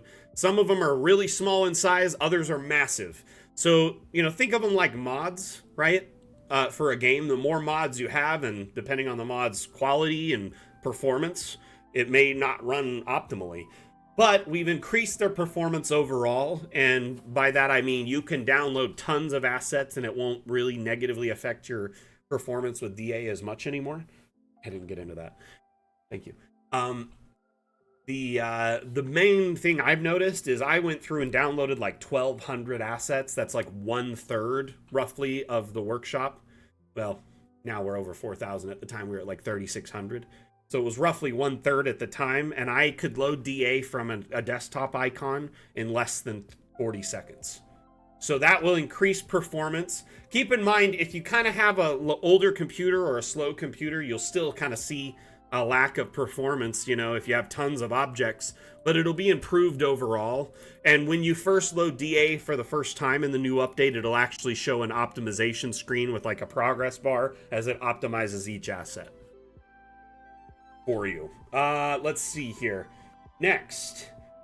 That's all the quality of life improvements. Were there any questions related to those? I don't see any more questions because I was kind of answering them as we loaded. Let's move on to object showcase. So I'm going to show you objects and then we'll wrap up the stream. I'm going to show you a few potential favorites.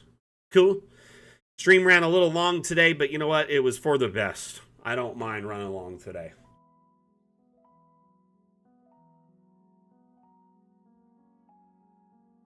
So, there is, obviously, you can sort by new objects and see all the new objects. There's tons of amazing new objects, over 600 of them. Some cool objects. This one's kind of the mascot of the update. The ethereal loom.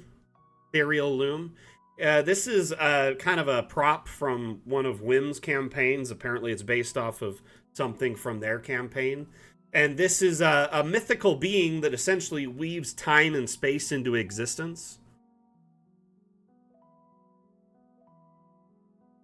It's weaving itself and time and space into existence. So you have that. Pretty cool.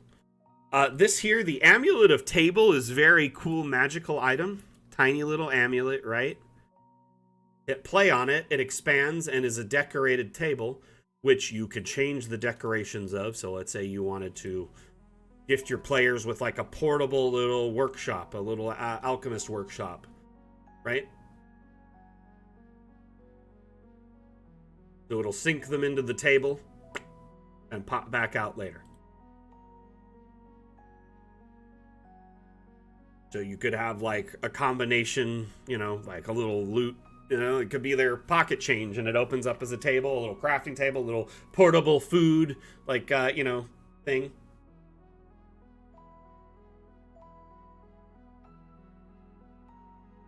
That's the way to approach it right now, is put your name on the asset itself in the description. Not the title, but the description.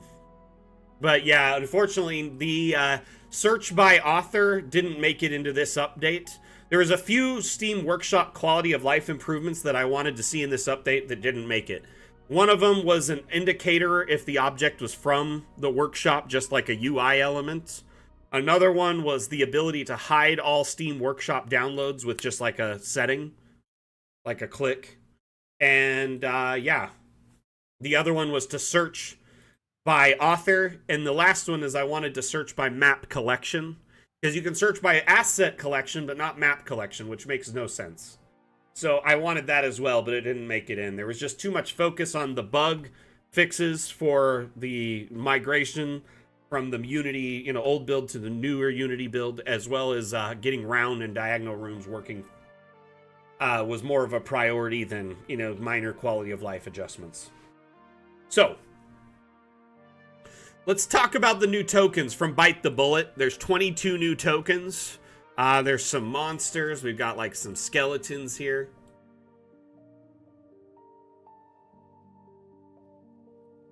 What's going on? Some neat kind of like evil monster warrior, skeletal warriors. Here's a witch doctor, I guess. Oops.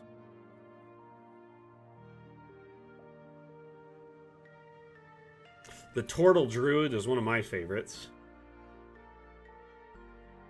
Also the Warforged Druid, he's quite literally made out of wood. Interesting concept. Yep, it is a torch head skeleton. These tokens were made by Bite the Bullet Studios. They are a pair of artists who make tokens and sell them, as you know, you can buy their tokens digitally or physically, but we commissioned them to make a set of tokens for the update that were themed to the update. So there's a bunch of, you know, magic themed tokens. Many of you have seen some of these tokens already, but mostly just images of them, not the actual token in action. It is kind of a Master Oogway vibe, isn't it? He's got a little bird nest on his back. Got some harangans, or rabbit folk, if you will. A rabbit folk artificer, rabbit folk bard. Got the cat folk wizard. Kobold cleric. Fox folk wizard. Bunch of diversity here. Like I said, 22 new tokens. Here we just have a plain old human artificer. Couple of dragons. Dragonborns. Couple dragonborns.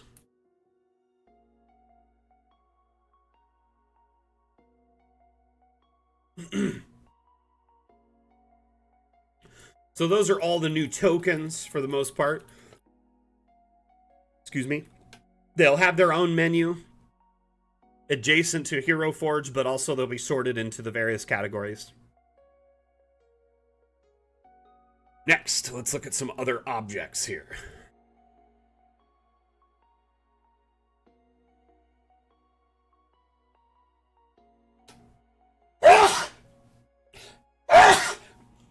That is kind of the theme. They're just kind of, anthropomorphizing animals. Excuse me.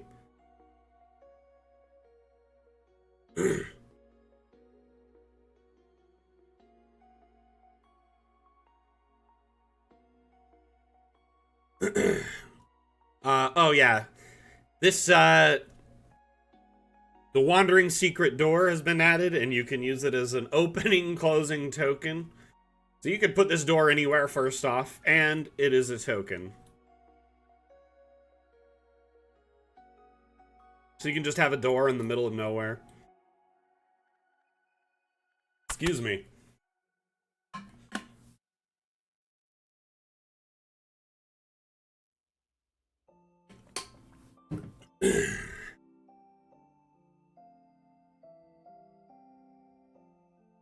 Let's see here.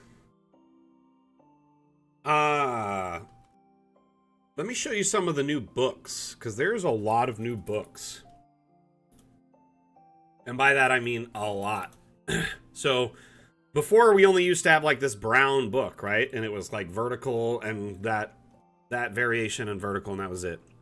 So now we have like lots of different colors and like bindings.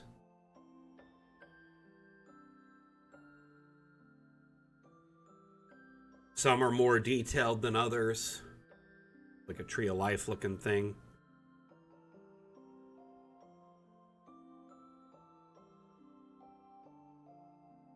So now a bunch of diversity options in books. Tomes. You know. And the like. A magic book that kind of flips and does its own thing. Customizable book you can insert images into.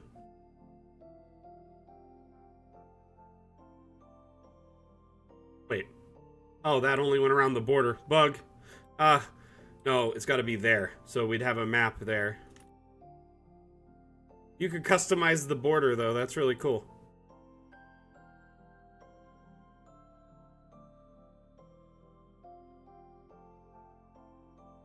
Also, bookshelves with, diversity of books on them. So the variants with all the new books.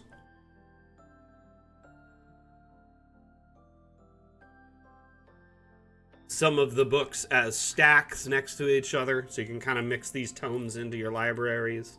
Grimoires, if you will. And have a bunch of diversity on your shelves. Which I think an upcoming variant, a damn variant, the Corathon, will be shelves and putting books on them, bookshelves, so we can have more options for that once Magic launches. But as you can see, there's a lot shelves with books on them, lots of different shelves with books on them, and lots of just generic and non-generic books and shelves. These rounded shelves are really cool. So you could put these in a round room. lots of decor related to shelving and books in general. So,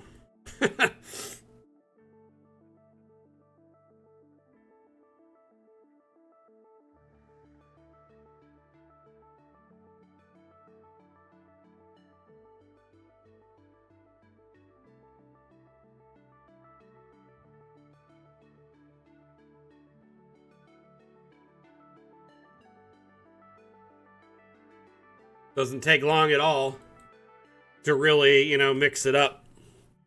I know there's one book that is magic that, like, comes out when you place it in. Let's look for it. I think it's in this magic menu. Ah, this one. Book of Enforced Literacy. Check this bad boy out.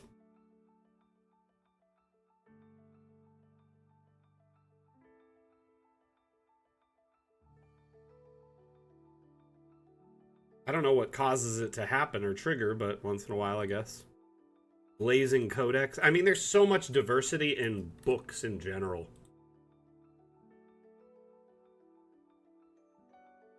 Bunch of different flame options there. I know people were asking for that, so I'm glad they added it. Right? You're right, Dungeon Master Chef. That is hot damn. That's pretty cool.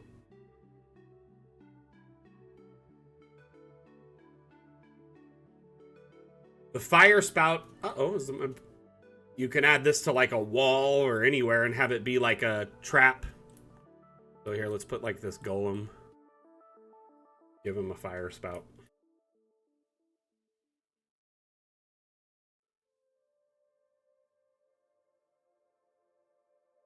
Oh, his face moves. I never even noticed that.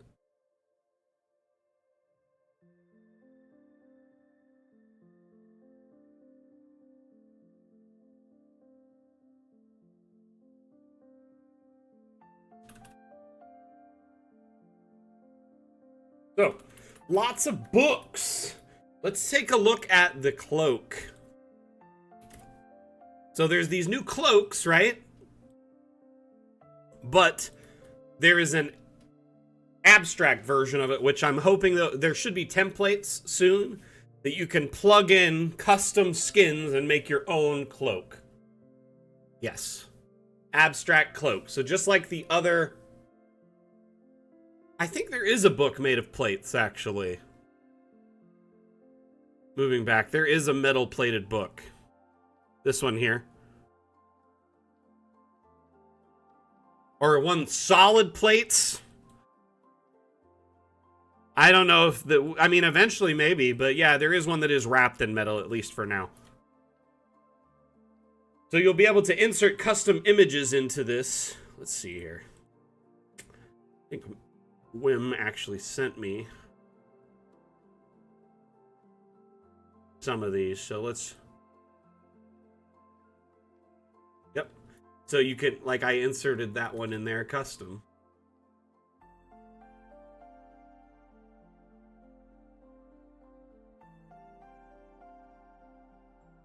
So you can customize it to a degree.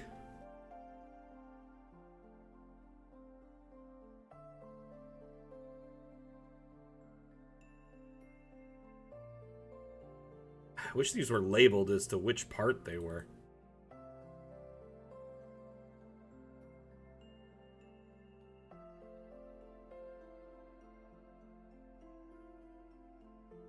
But you get the idea. Customizable. And I've also been told that abstract sharing on the workshop should be integrated with Fun with Objects. I talked to Carl about that. I was hoping it would make this update. And he said they just didn't have enough time to integrate abstract sharing on the workshop. So for now, you'll have to share abstract still on Discord, but hopefully we'll add abstract sharing on the workshop at some point. So you'll be able to share, you know, all the various abstract templates you're creating for, you know, these abstracts and this one on the workshop at some point. Hey, Gaming Related, how you doing, buddy? Okay. Let's see here. We looked at the Wandering Hut earlier, but I'll pull it up again. The Wandering Hut is essentially, Hal's Moving Castle, Baba Yaga Hut, extraordinaire. It's got removable roofing options so you could decorate the inside, and it kind of has some movement to it and some basic customization. You could change its eyes. Not sure where these other changes are integrated, but somewhere in here there are different colors that you can change.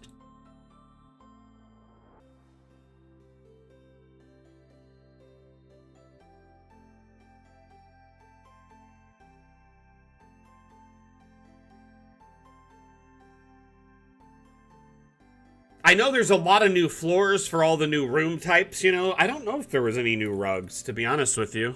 Picnic blanket? No. I don't think there was really any new rugs. There was a focus on so many magic objects.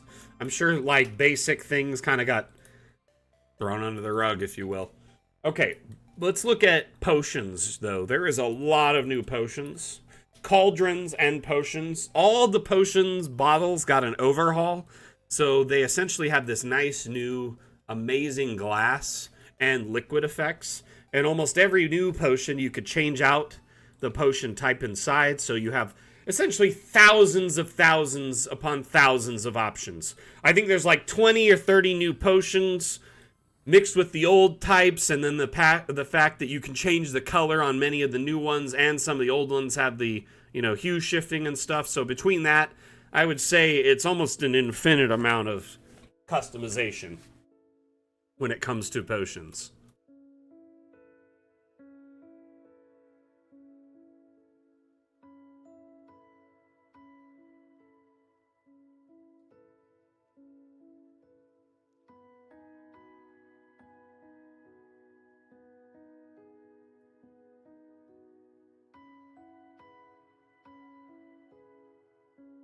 Little mandrake.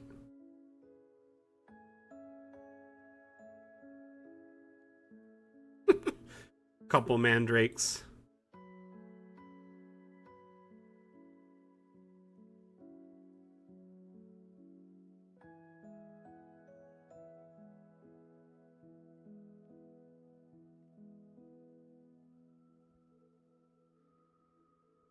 I don't think there are any clear liquids or empty vials. Here we have a potion, or a vial of eyeballs there.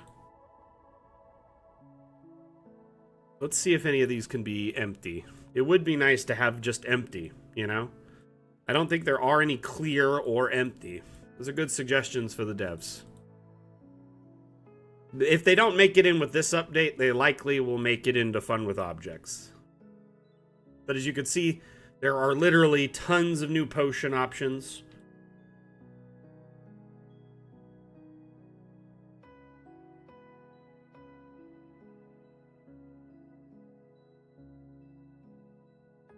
So all the clear ones, I don't think there are any that are empty. It might be something we overlooked. Obviously, you could just fill in some of the other vials or, bottles.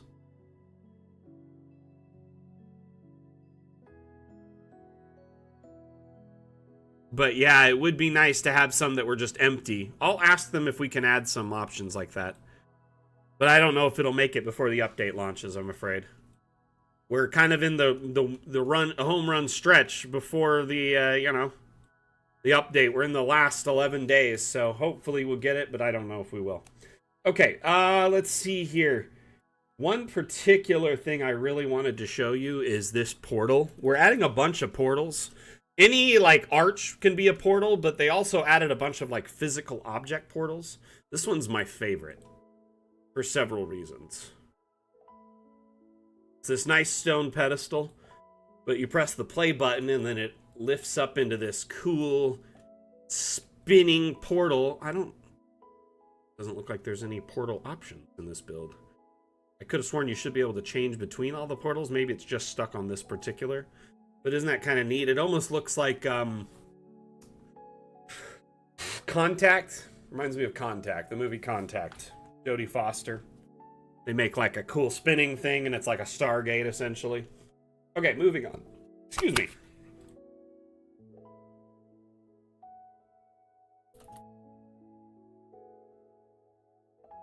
We have the bottomless bag.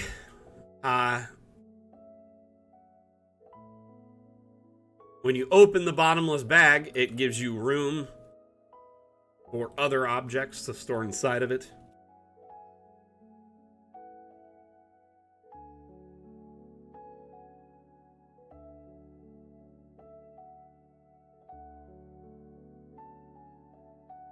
Oh my gosh, we're being raided.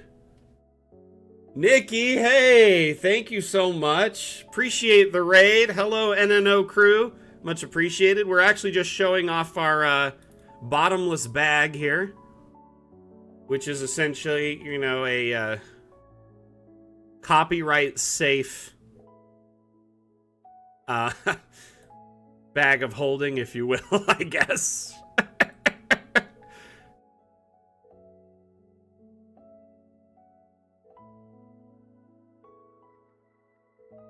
Hey, Mac, I'm Mac. Wait a second. There's two Macs in this chat now? That's crazy.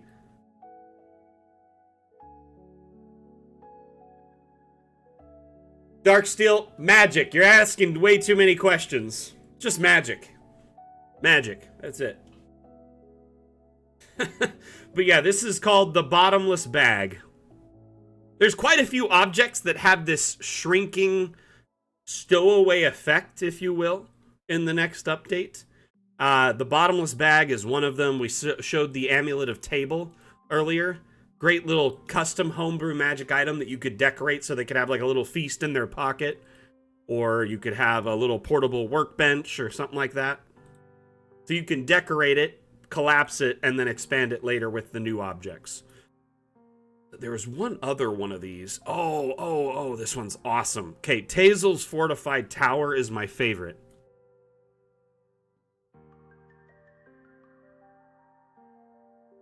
See ya, crazy cat, Laney. Oops.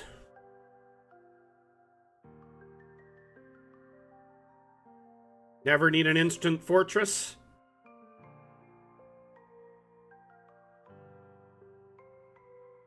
This also has cannons.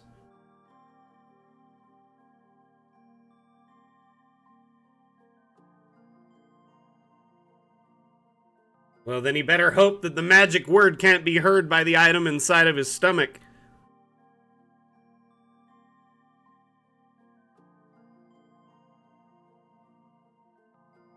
It's fine, even still, we wanted our own name, so there's no confusion. Or worry. Regardless. So there's a bunch of objects that kind of have this collapsing effect.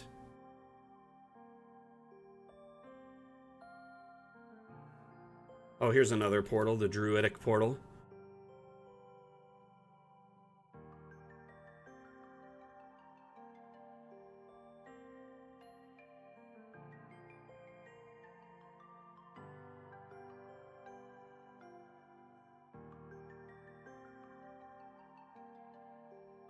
Well, if you wanted to have an interactive version of this for your players in something like Foundry, you would probably have a version of the map without it open and a version of it with it open.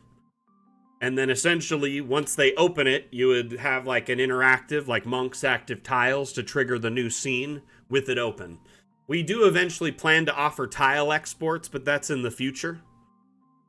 So for now, you just got to be clever in how you export and how you interact with your players through the virtual tabletop. Let's see, what other objects do I want to show off? The Thunderstrike gloves are some of my favorites. There's a pair of gloves here. They have the electricity going on with them. We have individuals.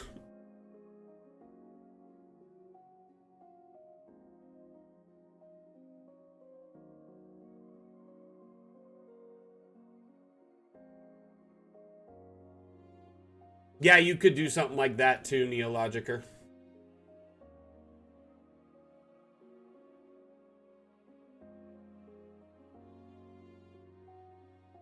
All right, let's see here.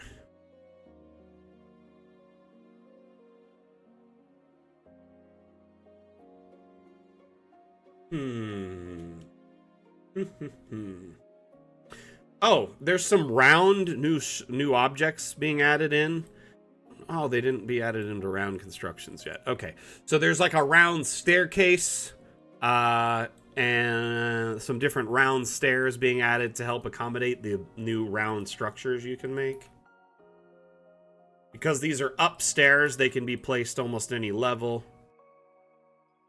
Bunch of new, spiral-looking stairs.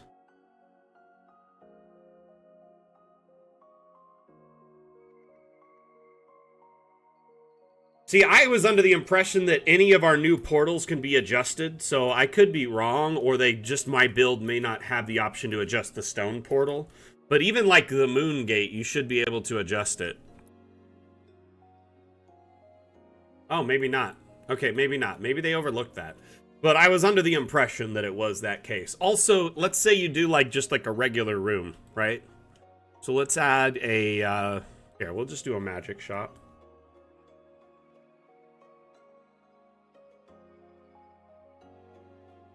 And then over in this corner of the magic shop, I'm going to have another magic shop. Like a room. But what I'm going to do is actually, this is going to be an archway instead. So any arch can now be a magic portal. So let's say you just put this arch here. If you click the arch, you can actually turn it into a portal. So every archway door can now be a portal. I would love to see someone make like a cool shaped like a hedge maze with portals and all sorts of cool stuff in it. Hey RPG Elite, how you doing, buddy? That is a good question. I don't know if there are any new altars.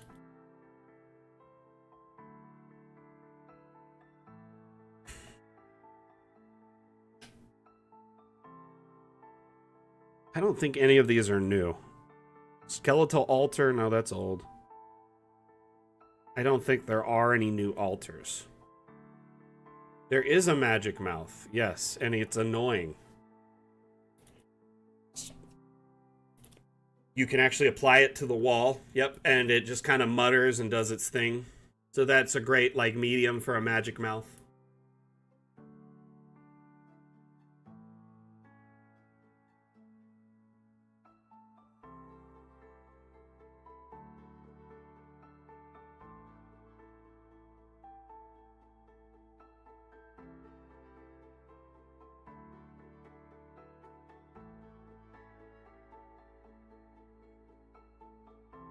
Right now, they'll just export like a closed door, like any door would. With Dungeon Alchemist, you'll have to change them to, if you want them to actually...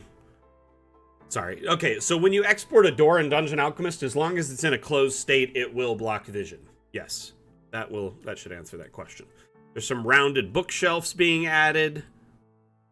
Let's see here. Let's just go to new objects and start browsing them. The Artificer stuff is crazy. There's like the Artificer tool chest, which if you open it, it's just full of like sprockets and junk. You can clear it out. The Artificer Vice. This thing clamps. Pretty cool. Oh, anyone need a bag of teeth? Why not? This beer mug is pretty cool too. You can actually make it big. You can empty it. So that's why I feel like they should be able to add this property to potions. You know what I mean? And then you can also change the liquid inside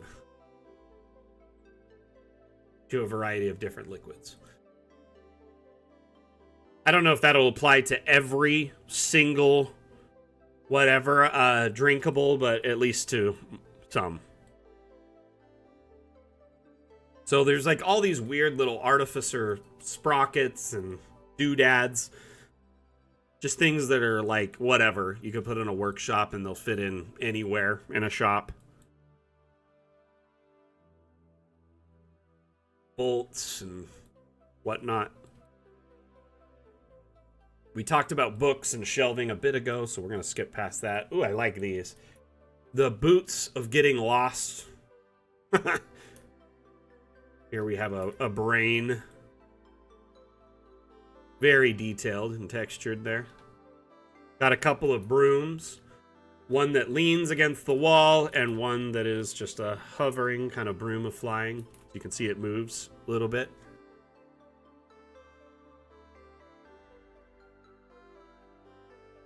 It is a different mechanic. It would be cool if they could work interchangeably, though. You know what I mean?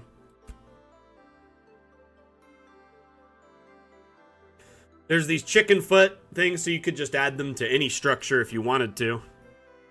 Or anything, really. Object, for that matter. A couple of little cloud rings.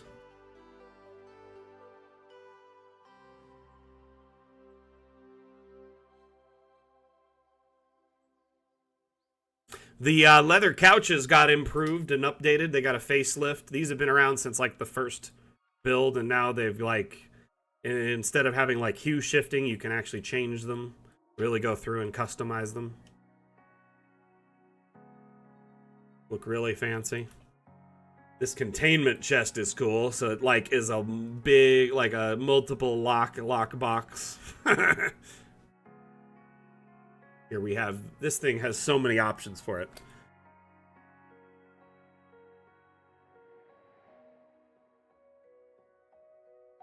Let's see here. Opening all the doors. Door.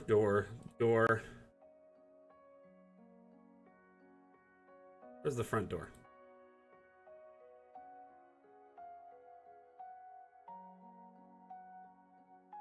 How does the priest get in there? That one. But inside there's like little hatches that open, secret compartments. And then all of these little, so there's like a secret rotation in here. Watch, it rotates around so you could have it like go to a secret room. Here's just a crate full of parts.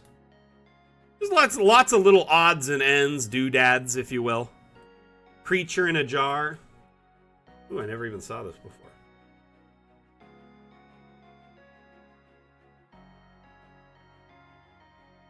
Looks like something you don't want to get out. Here's a crystal fountain, a fey fountain type thing. Anyway, okay. We've showed tons of objects, tons and tons of new features, and we are over quite a bit today. So we're going to wrap it up. I just want to say thank you to everyone that participated in the reveal stream today. It was an absolute smashing success. I had so much fun hanging out with you all on the various platforms. Thank you for everyone that was watching today, whether it was on Twitch, Facebook, YouTube, Twitter, Trovo, Kick, Steam, etc. I appreciate all the support. Thank you for being here, whether you were lurking, actively chatting, asking questions, etc. In fact, let me look at the question list, make sure there was none I didn't miss. We've got a couple, and I'm going to answer those, and we're going to wrap up, okay? Let's see, do you have any plans to extra planar features? There's a bunch of extra planar objects that go in tandem with it, so I would say those work. But I would like more color of extra planar rooms, like instead of blue, green, etc., red. But I don't know if we will be adding any more. Wolf Gold asks, how did the convention go? I'm assuming you're asking about PaizoCon Online. It went smashingly good. We had like close to 50, 100 people in there asking questions, hanging out, getting to know about DA for the first time. A lot of people were really impressed with it. Bite the Bullet tokens can in fact be exported, DAG. Instead of like Hero Forge, they won't have the limitations because we have the licensing for them. Highland Last Chain Library yet? Well, we still need to manually manipulate the manacles to represent. I'm not sure what you mean by that, Island Lass. I'm sorry. Are you still here? Maybe you can elaborate on that. Centimar, is there a book with a customizable cover? That I don't know. Offhand, I haven't seen one yet. Okay. Let's see here. Dag, were the devs able to fix the abstract water glare? From my understanding, that has been fixed. Yes. So if you take and place an abstract and put an image on it, it no longer has that crazy like light glare. First off, you used to just see it on the abstract itself, and it doesn't seem to be there anymore. So yeah, the glare is no longer there. Abstract glare is no longer a thing. Let's see here. Do the potions have editable labels? No, the wine bottle does, though, Apple Barn, but it would be cool to see some on some of the potions in the future. Avalissa asks, will there be more shortcuts mentioned in the help menu? For example, the tab key for object variants. I only know some of them from watching your live streams. Our wiki hotkey listing has all the hotkeys available currently. There isn't any new ones that I know of being added. But if you want to check out our wiki, there is a listing there of all the hotkeys available. Wolfgull answered the question about new altars. Doesn't look any. Vertical ladder doesn't exist at the moment. Yeah, we have some ladders. There are plenty of ladders. Stairs, library ladder. That's a new ladder actually being added. And then a couple of regular old ladders. And then we even have under the structural, if you get into here, there is a few of these kind of stairs that are kind of could double as like a basic ladder as well. Anyway, there's a few mixed in there. Okay, that's all the questions. I guess I addressed them all. Thank you so much for being a part of this amazingly successful reveal stream. If you enjoyed the stream today, make sure you drop into our Discord or our various social platforms. Drop in, say hello, and say let us know if you enjoyed the stream, what you enjoyed about the stream, what was your favorite new feature or object you saw today, quality of life feature, etc. Let us know in the the various social platforms so we can keep discussing it, and if anyone missed it, they can know about it. Next Saturday, we will have the second reveal stream. It'll be more of the same, kind of a repeat, but also some of the features that weren't able to be showcased today that didn't function fully, like the extra dimensional room, or some of the features that weren't fully available in my build yet will be showcased in that next stream. So if you weren't able to make it to all of today's stream, make sure you come in next week. As always, these streams will be available as VODs on Twitch and YouTube, so you can watch it after, at your leisure too. So make sure you check it out. Thank you so much for attending today. Again, my name is Mac. I'm the community manager for Dungeon Alchemist. Dungeon Alchemist is a map-making utility available on Steam. We'll see you next time I give a damn. Back out. Bye. Thank you so much for being here, everyone. Bye. Bye. Let's do a quick ad break and we'll wrap up. We'll do wobbling to end it, okay? You stand before the long, dark road to the fabled realm of Goyak-Ta, and before— Who do we see? I don't know, a goblin. I kill him. But before she does, I, Gilliam of Firth, demand to know the goblin's name.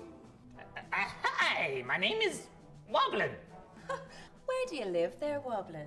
I don't think that's relevant. Well, but I, Gilliam of Firth, demand to seek the goblin's abode. Clever. Find family. Kill entire bloodline. I like it. Seriously, we're doing this?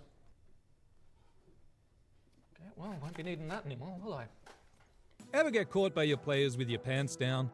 Dungeon Alchemist lets you create wonderful maps for any encounter in seconds. Oh, Woblin, that's a very impressive cheese collection you've got there. Yeah, it is quite impressive, yes. But you know what's more impressive? This map I have To the fabled realm of Goyak-Ta. Please take it and leave. Close the door behind you. Mr. Woblin, I cannot help but notice that you have a secret tunnel underneath your cabinet. Care to explain? Download Dungeon Alchemist, the AI-powered map maker, on Steam today. You stand. All right, thank you so much, everyone, for watching. We'll see you next week on the 8th for our next reveal stream, and Magic is launching June 12th, so I hope you're ready for it. Thanks again for being a part of this amazing reveal stream. We'll see you next time I give a damn. Mac out. Bye. Bye.